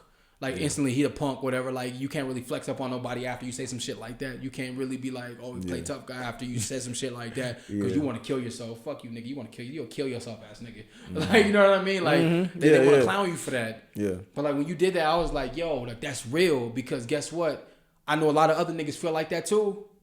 They just won't say it. Yeah. They want to play tough and like, nigga, you got PTSD, but you won't say it. Nah, fuck it, I'm good, nigga. Nah, hey, I'm gonna just take a sip of the Henny, nigga. I'm straight, nigga. Nah, fuck that. Yeah, that's real as fuck. Nigga, you sweating that night. You waking up in a cold sweat. You know what I mean? You waking up in a cold sweat. You fucked up. but you don't want to admit to it, whatever. You don't want to admit you need help because guess what? Nigga, you a punk if you get help. And that's what it's looked at. Like, you know what I'm saying? That's what it's looked at, you know, in our community, you know, as a black man, you know what it's like. And like me, I suppressed a lot of that shit too. I suppressed a lot of that shit. And when I saw that, I was like, yo, I fuck with this nigga. I don't know him, but guess what? His light shined on me from a distance. His light shined on me from a distance, wherever, and I could see his heart, man. And his heart, he's willing to put it out on the line and let everybody see he don't give a fuck. And that's a real one. Yeah, that's a real one. I don't give a fuck. You can kill whoever you want. You can have because niggas always want to say, oh, this nigga got bodies, this nigga got this, nigga got that. That don't make you real, nigga. If you can give a gun to a 2-year-old, nigga, he can set the trigger off, nigga. You can give a gun to a fucking monkey, nigga, and that monkey will let that motherfucker off. Yeah. But to be able to be vulnerable in front of thousands of people, nigga, as a black man, that shit hard. That shit hard. And you did that. And I was like, yo, that nigga touched me, nigga. Like, I got a little something right here, nigga. like, let me get that. Who cut onions, man? Like, let me get that. You know what I mean? Whatever. I was like, this dude is a real dude. Like, yeah, I could vibe with a nigga like that because he's so real. He don't give a fuck what nobody think at all. He's real. He's real, and I commend you for that, man. I commend you for that for real. Like, I appreciate, you know what I'm saying? Well, I couldn't wait to meet you, dog. I appreciate you, it's bro. weird because, like, it's weird that I'm here right now because, like, I've been a fan of what you do. Like, you know what I mean? Because, like I said, your light touched me from a distance. Your light touched me, whatever. And so it's like, I'll be scrolling down my feed, whatever, and I get you. I stop, nigga. Like, hey, because I'll be like this, nigga. Because, like, I don't really be on there that much like that. I only get on there to post and shit. Yeah. But, like, I'll scroll and I see, I got to comment on this nigga. Yeah. Like, I got to get his algorithms going, nigga. Like, I'm going to get this nigga's algorithms going. Like, you know what I mean? Like, I'm going to make sure, because I'm going to make sure they see a nigga with a blue check. Like, you know what I'm saying? Comment in his comments, whatever, to make them want to comment because this nigga has dope ass content. You know what I'm saying? He's dope. Fuck all this. He don't got to be famous for you to support him. Support that nigga. Word. That nigga's content is dope. Don't only support him. Oh, you want to support him just because he's connected and he's famous. But fuck that. Support this man, whatever, while he's coming up. Support him while he's coming up. He's fucking dope. He don't have to be co-signed nigga to be dope. This nigga's dope. Fuck that. Yo. And that's the way I be thinking, bro. Like, that's why, like, for me, when I see you, I was like, I'm gonna fuck this nigga got 4K followers. Nigga, what the fuck? What the fuck does followers mean? Yeah. What the fuck does that really mean, bro? Like, they don't mean shit, nigga. What about the content? What are you talking about? Man, I'm humbled right now, man. I'm humbled, man. Thank you. Like I said, because like for me, I'm gonna give you your flowers while you here. I seen a lot of niggas go. Thank you. I'm gonna give you your flowers while you here. I seen a lot of niggas go. My best friend got murdered, nigga. Shot in the head, nigga. Shot in the head, nigga, and that's real. Shot in the head. Another good friend of mine killed, nigga. Another friend of mine doing life in prison, nigga. I seen it, bro. I'm gonna give you your flowers while you here, nigga. You nice. You don't need no validation from nobody. Nobody's giving you validation, nigga. You that nigga. Understand that. And I don't care what nobody say, oh, he's dick riding this and that. Nigga, I don't give a fuck, nigga. Yeah, nigga, say I'm dick riding. I don't give a fuck. What does that fucking mean? You know what I mean? That's words we made, nigga, as humans, nigga, to make another man feel lesser, nigga. I don't give a fuck about none of that, nigga. You nice, nigga. You that nigga. When it comes to this podcast game, you that motherfucking nigga, and understand that shit. And you need to walk like it. You know what I mean? You that nigga. and I'm not saying that in a way of you need to make other people feel lesser than you. I know, like, you know what I'm saying? Whatever. Understand, you that dude. You nice. You nice like that. Thank you. Built like that. Thank you. You kill you. Thank you, I'm man. gonna give you the flowers while you here right now, bro. Thank like, you know, because people will look at me, because even the kid I work with, right, the artist, you know, he looks at me and his friends would be like, they be posting our songs together and shit like that. Like, oh my God, he's like, how'd you get to work with Cash? Like, you know what I'm saying? Cash is this and that. Cash has a song with Tory, you know, this and that. Tory Lanez, blah. And like, you know what I'm saying? Whatever, he has a song in commercial. Like, they look at it like, and then he's like, tell them he reached out to me. Mm-hmm. You know what I mean? It's like, he reached out to me, nigga. I'm in that way. I'm humble in that way, because for me, we're all humans. It don't fucking matter. A blue check on a fucking app, that shouldn't give you your self-worth, nigga. Are you kidding me? Is that what we've come to as a society, nigga? A fucking blue check on an app, nigga, is telling you, nigga, you're worth more than, and somebody is worth less than you, nigga? A app. Where does your humility like derive from, though? Hard work, nigga. Hard work. I worked in oil field, nigga. I worked in the oil field, nigga, next to niggas that were, you know what I'm saying, that was in prison for 20 years, nigga. I worked in the oil field. The oil field, nigga. I worked at so many bum jobs. Casino, security at a casino. Like, hey, Yo, what was your worst job? Moving company, nigga. That shit was the worst. Tough. No, I was a swamper, nigga. I don't even know what that is. A swamper. I don't even know. So a swamper is this, nigga. It's the dirtiest job ever, nigga. So pretty much it's a vac truck, whatever. It's like a big truck, but it has like a vacuum on it, like a big ass hose. Okay. And like you use high pressure water to dig down and like expose utility lines. So when they're digging, you know, like say when you're out there and they're digging and they're putting pipe under the ground so oil can flow, you know, we expose the lines to make sure they don't hit none of those lines. Okay. And so like there's these things called frac tanks, whatever, and they pump water into the ground, and so all this dirty water would come out, and so we had to clean these dirty ass tanks. I'm wearing full suits, mask, or whatever, and it smelled like shit, nigga. Like it smelled like shit. But guess what, nigga? It was bringing in money. Like it was bringing in money. So I don't give a fuck about what you talking about. Like, you know what I mean? Cash. Cash, nigga. Sponsored by Cash, nigga. I'm out there, right? I'm out there working, and at the same time, I was making music, and people were starting to become fans. My shit was on World Star, blah. People were becoming fans of my music, right? And I'm doing this. I'm doing this dirty work. People don't even know I'm doing this dirty. I'm hard hat work. I'm out there. I worked in a pipe yard, nigga, throwing pipe, kicking pipe, or whatever, steel pipe, whatever. 128 degrees in the yard, nigga. 128 degrees in the yard, nigga, working 16-hour days, nigga. Yeah. You know what I'm saying? Sleeping in my car, nigga. Like, people don't even know I was doing shit like that. Yeah. I was doing hard work. I was with the common man, and for me, like I said, You never forget that too. I'll never forget that. I always immersed myself. Like me, I was one of the guys. I was never like, oh, I got fans or whatever, so y'all lesser than me. Nah, nigga, like I was one of the guys, nigga. We was kicking it, we would sleep in the truck, nigga. We would go to the gas station, nigga, get gas station food, nigga. Go to the next job site. Like, you know what I mean? Like, yeah. Like for me, cause I always look at we're all humans. It don't matter. We all bleed the same color, nigga. Like I don't give a fuck what your status is, whatever. We're all at the end of the day, we're all human beings where we're all just trying to get by. We all want happiness, we all want love, and we want peace. Yeah. You know what I mean? So for me, I don't care what you do. You may be talented at something, whatever, but guess what? They might be talented at something too. It might be they're talented at this job. Right. Like they're gonna be a worker bee for the rest of their life, and nothing wrong with that. Like, but this may be their calling, and this is what they want to do. So you know what I'm saying? Whatever. So and I respect that. I will always respect that.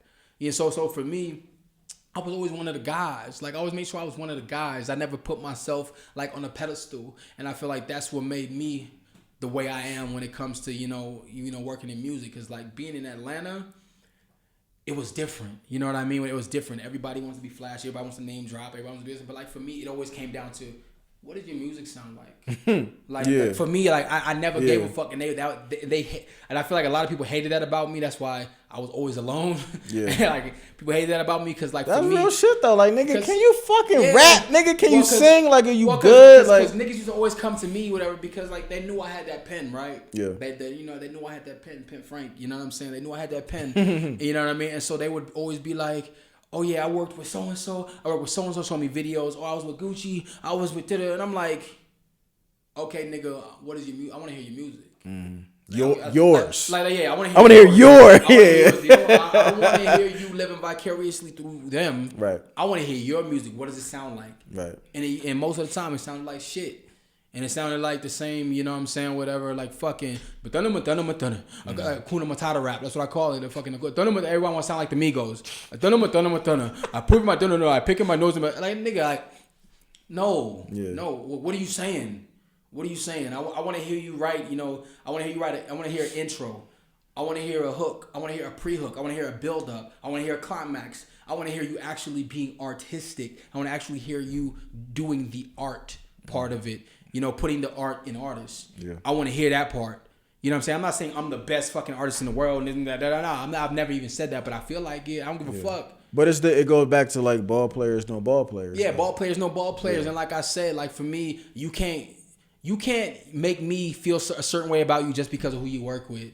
I'll never work with an artist just because of who he worked with. You know what I mean? Like for me, when I decided, you know what? I'm going to come up with this money to get a feature from Tory Lanez, right? When I decided that, I was like, you know what? I want to go up against somebody that's like a juggernaut like me, that sings, raps, writes, all different genres, right? And I was like, I want to put myself in the same ring with this person. And I was like, who else is a juggernaut, you know, in the game that I can, you know, that I have a little access to, that I may can reach out to, whatever. And like for me, you know, I had a friend that was, you know, a friend with Tori's manager, and like, you know, and they invited us to Winterfest, and so we went to Winterfest. We did the whole backstage thing, you know, it was in the dressing room. Went to interviews with Tori, and then went on stage with him when we performed this shit. And then, you know, we went to the club because he performed at I forgot what club it was. He performed at a club, and we went to that. And his manager, like, you know, had already heard a couple of my songs, whatever, and he fucked with it. And he was like, "Hey, you know, you a chill ass dude. You know, you're not out here videoing. You're not out here, you know, clout chasing. Like, you know, I was just chill. I was smoking, nigga. I was dodo, nigga. I was just in my own zone. I was like, nigga, I was just enjoying the experience because, like, when I was on stage and he was performing, I was like, nigga, I was just picturing myself on that stage. I was picturing myself holding that mic in front of all those thousands of people. You know what I mean? So for me, I was just in that space of, nigga, I'm just, you know, enjoying the moment. Like, you know what I mean? Or I'm not out here trying to clout chase and like, oh, I'm here with Tori. No, I'm not doing none of that. Like, you know, like I say, he's a human, but he's talented, right? He's super talented. And I was like, so his manager was like, you know what? Let's make something happen. You know what I mean? Whatever. And so he told me a number, and I was like, yo, that shit's out of range. Like, nigga, nigga, yeah. That's way out of range, nigga. Like, I don't even see that happening, like, type of out of range. And he was like, all right, boom, we can do this, da-da-da. And, you know, he kind of worked some things out. And then so for me, you know, I was like, you know what? This would be an opportunity of a lifetime to step in the ring with, you know, a heavyweight contender. You know what I mean? Because I see Tori as one of the, you know, most talented artists that I've ever seen. You know, that I've ever seen, you know, as a singer, rapper, songwriter. Like, I was like, you know, I got to make this shit happen. I don't care. I don't care how I do it. I'm going to make this shit happen, you know? So I reached out, got an investor, boom, sold my car back to the bank, whatever, refined that, boom, got that money or whatever, had to start over on payments, but I didn't care. Like, I was like, I got to get this money so I can get this feature, so I can step in the ring and, you know, kind of like, you know what I'm saying, see myself next to this person and see, kind of spar a little bit or whatever. Yeah, it's like a litmus test or like it's the barometer. See where I'm at, whatever. And then I stepped in the ring or whatever, and I was like, yo, I'm nice. I stepped in the ring or whatever, and like I let people hear the song, right? I let people hear the song, and they were like, who's that in the first verse? Who that other nigga on there? Who that other nigga in the first verse?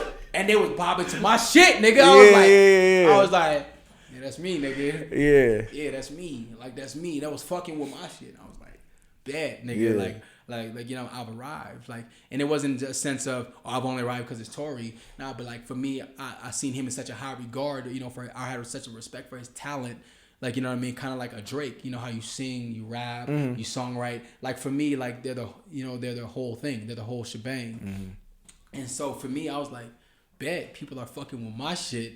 You know what I'm saying? Whatever, and they'll hear shit, and they were like, they fucking with his shit too. Don't get me wrong. It's not like, oh, I only fuck with his shit. But it was like they'll be dancing to my shit, and they'll dance to his shit too. It wasn't like, you know, my part will come on and they'll be not dancing, and then his part come on, and then they dancing. Nah, nigga. You know what I mean? It was one of those where it was like, I was like, bet that was worth every penny for me. That's worth every penny to me. You know what I'm saying? The song's not out or nothing like that yet. You know what I'm saying? But for me, it was like, I had to make that happen because it was an opportunity of a lifetime. Like, you know, in my eyes as an artist, I just wanted to, you know, like do that litmus test. And so I did that. Like, you know what I mean? I did that. But yeah, like I said, it's either, you know, how do you see yourself growing? Do you want to be the overnight success, which, you know, you're the fastest way to the bottom by going this, you go up this fast, you're going down this fast. Right. Think about it. Catch Me Outside, how about that? Well, what else do you hear about her now? Nothing. Tell me, what do you hear about her now? Yeah, nothing. Okay. Yeah. What do you hear? Nothing, right? Yeah. But you hear, you know what I'm saying? You hear about the, you know, Big Sean's. You even see hear about Fabulous. You know what I'm saying? Fabulous put something out. They're gonna still cover it. The media's still gonna cover it. Yeah. They're not gonna cover. They're still not gonna cover Lil Poopy, nigga. Yeah. They're not covering that nigga. You know what I'm saying? Whatever. Yo, I swear to God, I don't know who Lil Poopy is. Yeah, exactly, nigga. I don't know who that is either, nigga. But that's somebody, nigga. I swear I saw it on Google, nigga. That was a Lil Poopy. But ain't nobody talking about that. But they'll still cover a Fabulous. Right. They'll still cover a Monica. They'll still cover a Trina. They'll still cover a Trick Daddy. They'll still cover because they're legendary. Right. They're legendary. Right. Because even during that time, right, the one hit wonders of that time, even like Jaquan, like the one hit wonders of that time, they were actually talented as fuck. Like the because guess what? There was no social media, so you had to get around. That was the times though too. Like you had to. Your name had to get around by word of mouth. Yeah. And guess how talented you got to be for your name to get around by word of mouth. Yeah, you gotta have something. Yeah, you gotta be nice. Yeah. You gotta be nice. You gotta play an instrument, sing. You gotta be good at what you do. It can't just be some bullshit. You could be the Flavor Flav, okay, but guess what? He's still legendary, right? Right. You know what I mean? But yeah, man. It's one of those things where the way you navigate is you're doing it the right way. You're doing it the right way. There's no wrong way to do it. You know what I mean? There's no wrong way to do it because yours is working. I'm gonna tell you this full transparency. I've watched you go from 2 comments, 3 comments to I'm looking at your shit now. You got 40 comments, 50 comments. Even though you reply to something, guess what? You're still getting 30, 40 comments, nigga. Think about that. You went from 2 to 3. Like I said, every fan counts. Every fan counts. It doesn't matter. And you respond to people. You're not being Hollywood. You're not being like, oh, like my shit's kind of moving now. I'm not going to respond now. You talking to everybody. And that's the thing. Interacting with people. Yeah. Like, because at the end of the day, we're all people. Right. We're all people. Interact. Right. Interact. Don't act like you're too good to comment back. Like, Right, you know what I right, mean? We're right, all humans. yeah. Like, because for me, when I comment back on people, they be so juiced, nigga, like, what? Yeah. This nigga kept screenshot or whatever, and I see them, they posted in their story, nigga, that I commented back. They posted in their story, and I'm just like, nigga, I'm just me. Nigga. right. Yeah, like, I'm nobody special, nigga. Like, I'm just me, but to them, it's like, it made their day that I commented back or whatever, and that makes them stick around. Yeah. Even when I fuck up, per se, to the internet standard, fuck up and say something crazy or whatever, and that they don't agree with or blah, blah. They still stick around because they're like, I know him and he's down to earth or whatever, like, and he's a real person or whatever. He may get emotional sometimes, but he's still a man. He's still a human or whatever. He don't try to Hollywood me and like, you know what I'm saying? Whatever, he's down to earth. You know what I'm saying? That's the way to be. Like, you know what I'm saying? Whatever. Like, just you know, just keep your head above water, man. Whatever. Indeed. And don't think you're too high to respond to somebody, because you never know what that could do for them. Whatever. That might be a lifelong fan now. Right. They might buy all your merch. They might show up to everything that you do. Right. You know what I mean? You never know. You never know. So how hard is it to take 2 seconds out of your day, nigga? Because you're not doing it. We all in this Corona shit together. Mm-hmm. How hard is it to see the comment, nigga, and appreciate you, and appreciate you, or put a thanks or put an emoji, nigga? Right. How hard is that? It's not hard, because some people would be like, man, if I comment back, I'm gonna look regular. Like, people care so much about looking cool. Yeah. And like me, like, I realized that I was like, nigga, fuck that shit, whatever. You know what? I'm gonna start posting all this funny shit. I don't give a fuck what nobody think. I love this funny shit or whatever. I see these videos and I feel like, man, other motherfuckers need to see this shit. Yeah. Or whatever. And guess what? If I see it and it's funny, I feel like other motherfuckers need to see this shit or whatever. And in the process or whatever, I see some people, what's her at? Or what's his at? Or whatever. And now, guess what? I'm getting them attention now because they're on my page. Now they getting attention. Mm-hmm. And now I'm bringing somebody else new to them. Like, you know what I mean? It's just, you know, it pays it forward. It pays it forward.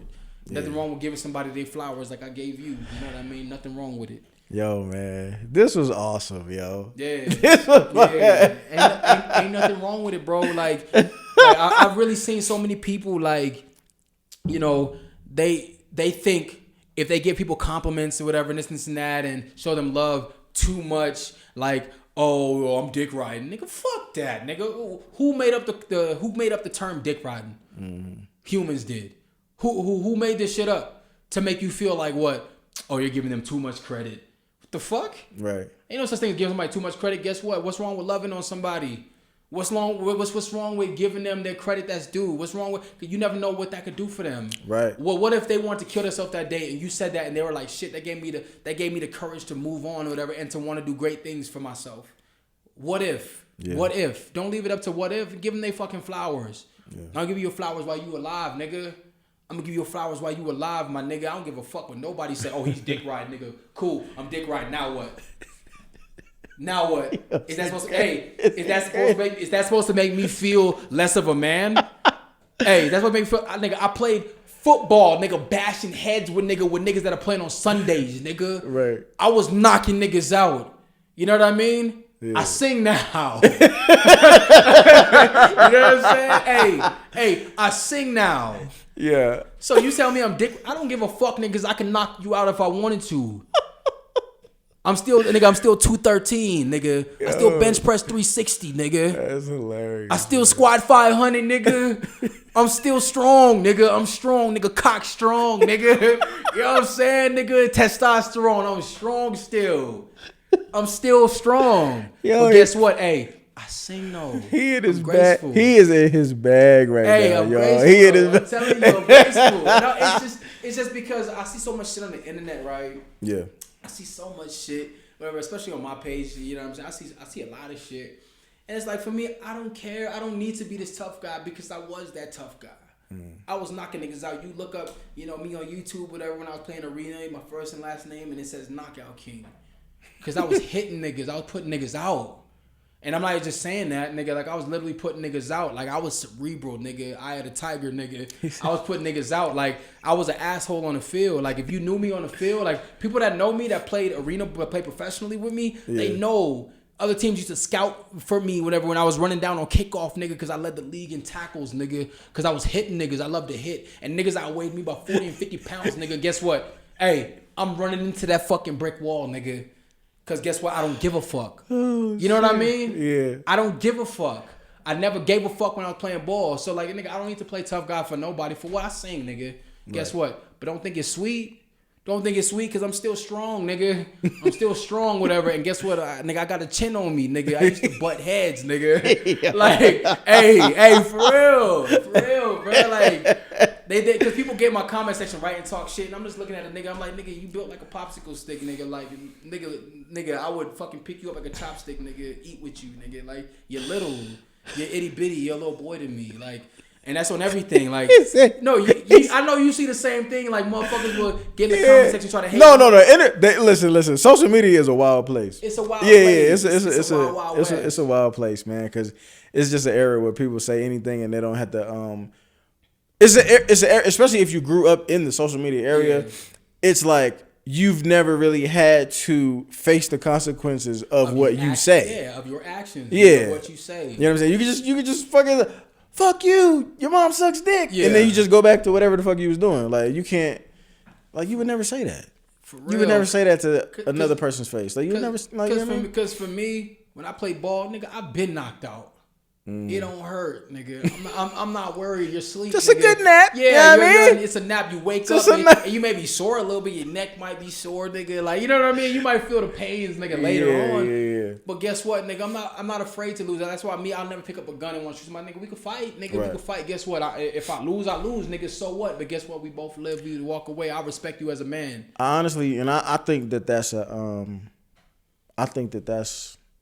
athlete thing too. Because like when you do play sports, and when you play sports at a high level, it's something embedded in you that you just not like. If you play at a high enough level, like you failed so many times already. You know what I'm saying? So failure don't really scare you like that. Like, you know what I'm saying? So you've been there. I get it. You've been there. You've seen it. I get it. Failures, lots of failures. Yeah, but it's crazy because it sets you up to really just never be scared to go after anything. Yeah, you can do anything. Like, you know what I'm saying? So I've moved from state to state, nigga. I don't give a fuck because for me, I can start a new life. I don't give a fuck. Yeah, I can start from the bottom. I'm not tripping, nigga, because I've been at the bottom.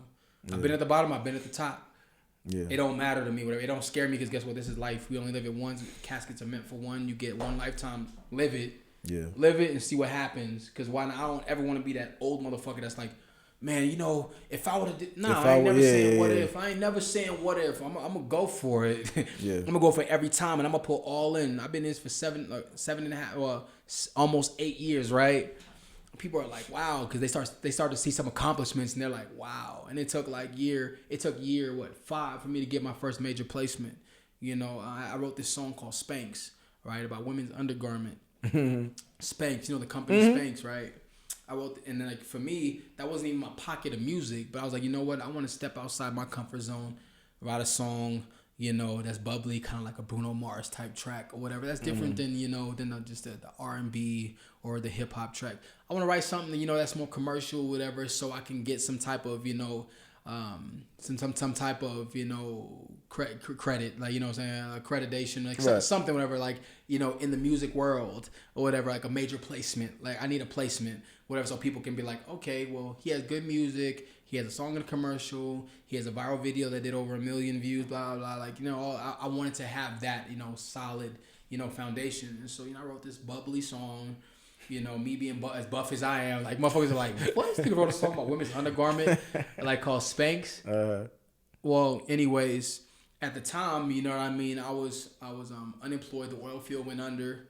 You know what I mean? Gas prices dropped, which means, people are, oil fields are not really, oil companies are really exploring for oil because they're not selling it, high by the barrel. And so for me, I was on unemployment. That shit was just ending. And I had, maybe like $600 left to my name. And that was like just enough to go to the studio to record this song. But like for me, I believed in myself. I told myself, you know what? I don't give a fuck. I'll bet everything I have on myself because I know when I pitch this to the company, they're going to want it because I'm nice like that, right? Mm-hmm. And so, I remember the story of Sarah Blakely, how she started the company Spanx with $5,000. And she at first was selling fax machines or whatever. That was her first job, whatever. And she's had to walk door to door. And she's she's a little lady, you know what I mean? I have to walk with these big-ass fax machines or whatever, like back in the day, these big-ass fax machines. And I remember her story or whatever briefly, and I was like, you know what? When she would try to sell her idea of Spanx to companies, she would have them go try it on rather than just, she would show them the product and like have them try it on rather than them to just hear about it and her show it. She was like, no, they need to feel it, right? And so like for me, I was like, you know what? I need to come to the table with a product rather than an idea. People don't want to hear about the labor pains. They want you to show them the baby. You know what I mean? They don't want to hear about your labor pains. They want you to show them the baby. They want the product. And so I was like, you know what? I'm going to spend this last bit of money. I'm going to do this song because I know they're going to respond. I'm going to speak that into existence. And so I wrote the song, recorded it, boom, boom, boom, sent DM to Sarah Blakely, sent it to Spanx, the company, or whatever, and took a shot in the dark. Yeah. Woke up in the morning, looked at my screen, had a message back from Spanx. Yeah. And it said, we love this, right? We love this. Can we hear more? Can we hear the whole song? Yeah. And I was like, yeah, just promise me that you promised me that you'll love it. Yeah. And so for me, I sent him the whole song, and then I started talking to her husband, right? So at this point, I'm just like, nigga, I'm talking to a billionaire. Yeah. Like I'm literally in a conversation with a billionaire, nigga. I'm over here, nigga, unemployed, nigga. Right. Like, I'm an unemployed nigga, like, right? I'm an educated nigga, but I'm unemployed, right? Right. And I'm in this conversation with a billionaire. Right. I was like, but like, I didn't think about that till later. In the moment, I'm just living, right?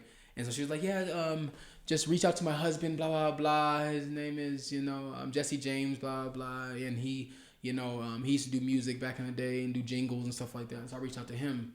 Well, he's the owner of Marquee Jets. This nigga is on the Forbes list too. He's worth over $100 million, right? And so next thing you know, I'm on the phone like,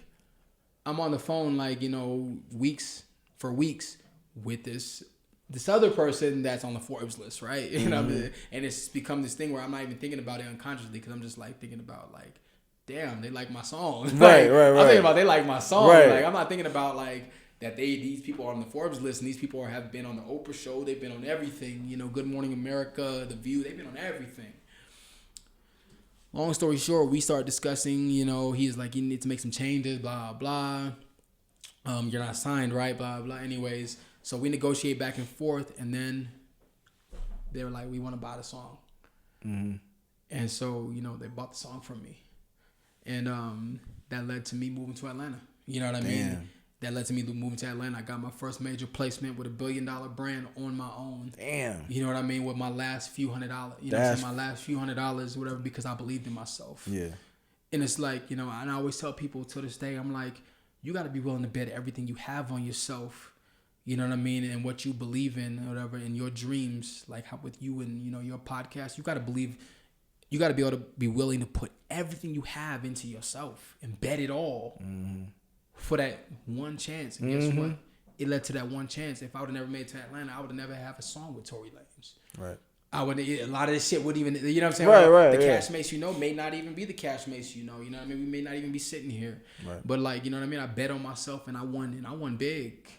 And I won big. You know what I mean? Like, you know, I ended up winning big. All that money I spent on studio and videos and this and that. Guess what? It turned around. You know what I'm saying? Now I profited. Major. Like I majorly profited. And so, you know, for me, it's just, you know, you got to be willing to bet everything you have on yourself, bro. Like, you got to be willing to bet. It doesn't matter where you're at right now, because I've seen a lot of people, right?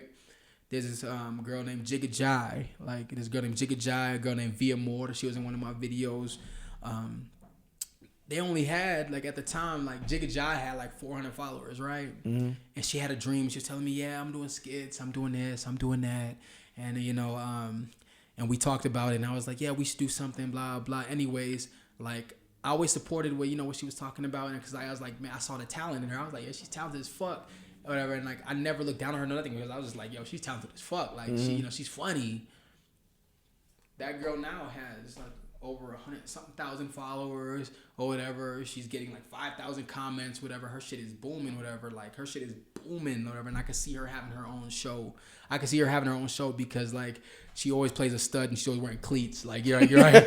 She's always wearing cleats and like, you know, doing stuff. She's wearing a do-rag and cleats, whatever. Yeah. Like, you know, she has all these different characters she plays, whatever. Kind of like how Martin does, right? But like, for me, I see big things in her, and I saw big things in her back then. Even with Via Morta, I saw big things in her, whatever. She was in my video. Even she didn't have a big following, whatever. But like, she was hungry.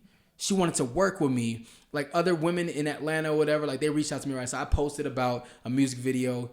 She reached out. Other girls reached out, but then they tried to like Hollywood me. Like, you know what I mean? Try to Hollywood me. Oh yeah, well, I got this going on with 2 Chainz and da-da-da, and that's below my price range. I'm like, you reached out to me, and you're trying to dictate the price? No, this is the price or whatever, and that's it. Whatever. I don't give a fuck about what you're talking about. Via Morta, she showed love. She showed love, whatever, and on top of that, or whatever, she didn't have a huge following, whatever, but she was hungry. She wanted to work. Yeah. She just wanted to work. Like, and I was just like, man, I respect that shit. Like, you're a grinder. You're a grinder. Jigga Jai, you're a grinder. Like, you're a grinder. Like, I respect that shit more than anything. Like, like I saw the hunger in them. Like, they was grinding, whatever. And I never looked down on them. Because, like, for me, I was like, yo, we all here. We all here. We all on the same level. I don't give a fuck if y'all look at me like this or whatever, you look at yourself like this. Nah, to me, we eye level. We eye level. I look at you eye level because you're hungry. You're grinding. I know me. I'm hungry. I'm grinding. You may have this perception of me, whatever, but you don't know the real shit that's going on behind the scenes with me.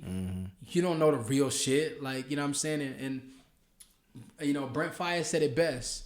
You know, her nigga wanna be me. Yeah. But they don't know I'm fighting demons. I feel like dying every season. You know what I mean? Yeah. I've been swimming in the deep end. All my bitches know I'm leaving at some point, whether there's a reason or not. You know what I mean? Like, sing that shit, nigga. You know what I'm saying? Brent said it the best. That's why I fuck with Brent. You know what I'm saying? Because you know, other people might look at you from the outside and they be like, oh, I want to live his life. No, you don't know. I'm fighting demons, nigga. Right. Like, I feel like dying. I don't even want to be here right now. Right. Nigga, I don't want to be here. I don't want to be in my own skin right now. Like this is a struggle for me every day. This is a struggle for me every day. You don't even know it. Right. Like, I'm hurting. But they on the outside looking into them, they like, oh, this is Cashmase. Nah, nigga, I'm hurting. Like, I'm going through a lot. I've seen a lot. You know what I'm saying? Whatever. Stepdad tried to kill my mom. You know what I'm saying? Whatever. Tried to murder my mom when I was a kid. I'm holding my mom's hand. She had a patch in her eye. Stitches. My mom got stabbed by him. You know, I seen a lot. Like, you know what I'm saying? People don't understand that. And that shit still affected a nigga till this day. You know what I mean? Whatever. Like, it's a real thing. It's a real thing. And people don't understand, like, a nigga be hurting. You know what I'm saying? Nigga have real feelings. Yeah. But to the outside looking in, they're like, oh, that's Cashmase. Yeah. Oh, he's this, whatever. Oh, he got a blue check. Yeah. Nigga, blue check don't mean no blue faces, nigga. Yeah. My bank account didn't change, nigga, once that month. You know what I'm saying? like, nigga, my bank account didn't change, nigga. Like, you know what I'm saying? A nigga got verified And nigga, my account didn't change, nigga. I look at my bank, nigga, that shit was still the same. Yeah. That shit was still the same. You feel me? Like, yeah. ain't nothing changed. Yeah. Whatever, but like, you know what I'm saying? The grass is always greener on the other side. Like, it's always greener on the other side. Like, We in a weird time, man. weird time. We Weird time. It's a strange time where it's like some things are deemed to be more important than things that are actually important. But it's not. It's strange. But it's not. It's not. It's really not. Like, you know what I mean? That's why I said, like, it probably was weird for you to just see me reach out to you, right? Like, to just follow you and start liking your shit and start commenting. He's like, this nigga got like 60K, 67K, and this nigga, like, he had a song with so-and-so. I see him doing all this shit. Nigga, all this shit going on, nigga. You know what I'm saying? Whatever. It made it seem weird, but, like, whatever you want to call it weird, I'm weird like that because I show love where, you know what I'm saying, where it's due. Like, I show love where it's due. But no, that shit is dope though. Is because I think we gotta just as a collective like start making showing love cool. Yeah, you know what I'm saying? Like, and if it starts with entertainers, artists, people with whatever influence that they have, like if it starts with y'all, like shit, do that shit because. I feel like we so long have lived with this like crab in a barrel mentality, like, you know what I'm saying, not knowing like if you just push the nigga up, the nigga below you gonna push you up, and then he gonna push you up, and he gonna like, you know what I'm saying, and we go it's gonna pay forward, it's gonna pay it forward, man, it's gonna pay it forward. Yeah, but I think it's a cultural thing to think that like we're all in competition. It really is with one another, as opposed to just, as opposed to me shitting on you. If I make it and then I pull you up and then you pull somebody else up and then they pull somebody else up and then that now we taking this shit over. And I'm gonna tell you right now, the most hate I've ever gotten is from my own people in music, right? Mm-hmm. The most hate I've ever gotten in music is from my own people. Why is that? Right? Why is that? No, from my own people. From us black people, right? Yeah. The most hate I've ever gotten is from us. But from me looking from the outside, not being in music to looking inside of music, my answer to that question would be, it seems like they only reserve a few spots for niggas. Yeah, so that's probably why you like they kind of pit you against one another because there's only so many spots to be had. It's weird, right? Because like for me, it's like, nigga, I love you. I love y'all, man. I want to see y'all all win. I want to see everybody win as black people because we already got enough against us already as it is. Right. Like I want to see you win. Why do you want to fuck me over when I want to see you win? Right. I want to see you win, but you want to fuck me over for what? For what? Yeah. Even with little shit, I'm like, nigga, you want to fuck me over for a few pennies, nigga, when we could have had something that built, nigga, for forever? Like, you want to fuck me over a few dollars, nigga? Go ahead, have it, nigga. If it's that serious, have it, nigga. Guess what? Now I'm not fucking with you no more. Now look where I'm at. Look where you at, nigga. Like, now guess what? Now you hungry, nigga. You're not eating. And now you're not eating. You're sick. He said, you're sick. You're sick. You're sick. You're sick. You're sick. Now fuck. You're sick. Belly hurting, nigga. Now you're sick because you know what I'm saying. You want to pull some shady shit for what? Like for what? Nigga? Yeah. You should just stay true, stay down, nigga. Oh, you already man. guess what? Stay the path. Man, yo. Look, man. I know my audience. My audience only has an attention span that's gonna last about as long as right now. So I wanna close this out while we up here, man. Okay, bet. This was dope. This was awesome. This was better than what I had expected, man. I love you. I love your energy, bro. Yeah. I love your grind, your work, but your energy, man, is appreciated. Yeah. Cause I could just feel your energy as soon as you walked in the door. Yeah. You know what I'm saying? So that made my job on this side of the table real easy tonight, man. So thank you for coming on. Thank you for blessing us with your presence, with your talent, with your personality, man. You know what I'm saying? But man, before we get out of here, just once again, tell them where they can find you, where they can find all your shit. Do all your shameless plugs, man. Tell them everything. You know, you can find me at Cashmase on everything. CASHMASC. And yeah, man, fuck the plug shit or whatever. You know you can find me at that, whatever. But I just want to tell you, man, like you that dude. if you take nothing else from this, man, you're gonna do great things. You're gonna impact a lot of lives. And I just want you to know that, whatever, and you're doing your job by doing that, and then that's a service that no one can take away from you. No one can take away from you, whatever. You living your truth, you telling your truth, you being authentic, or whatever, in a world that's so fake right now and so built on facades and who knows who, and you're being authentic to yourself, and that's true. And a lot of people are gonna see that and they're gonna be like, damn, well, I'm a man, I'm a black man too. I could be true. I could be like him. I could be like him. I could be this, big dude. I could have this beard and seem like, this Rick Ross looking ass nigga. I could be this Rose looking ass nigga, right? I could be tough at times, whatever. At the same time, I could be vulnerable, whatever, and I could be real, and people will respect it. You know what I mean? Whatever. And so you're gonna touch a lot of lives, man, whatever. And I speak that into existence, whatever. You're gonna touch a lot of lives, whatever, and you're gonna be as big as you wanna be. Whatever, you set your path. You define who you are. You define, what you're gonna be. Nobody else defines that. And at the end of the day, win one fan at a time. Indeed. Win one at a time. And I just want to tell you that, man. I'm gonna give you flowers, man. You doing your thing, and just understand that, I'm a fan.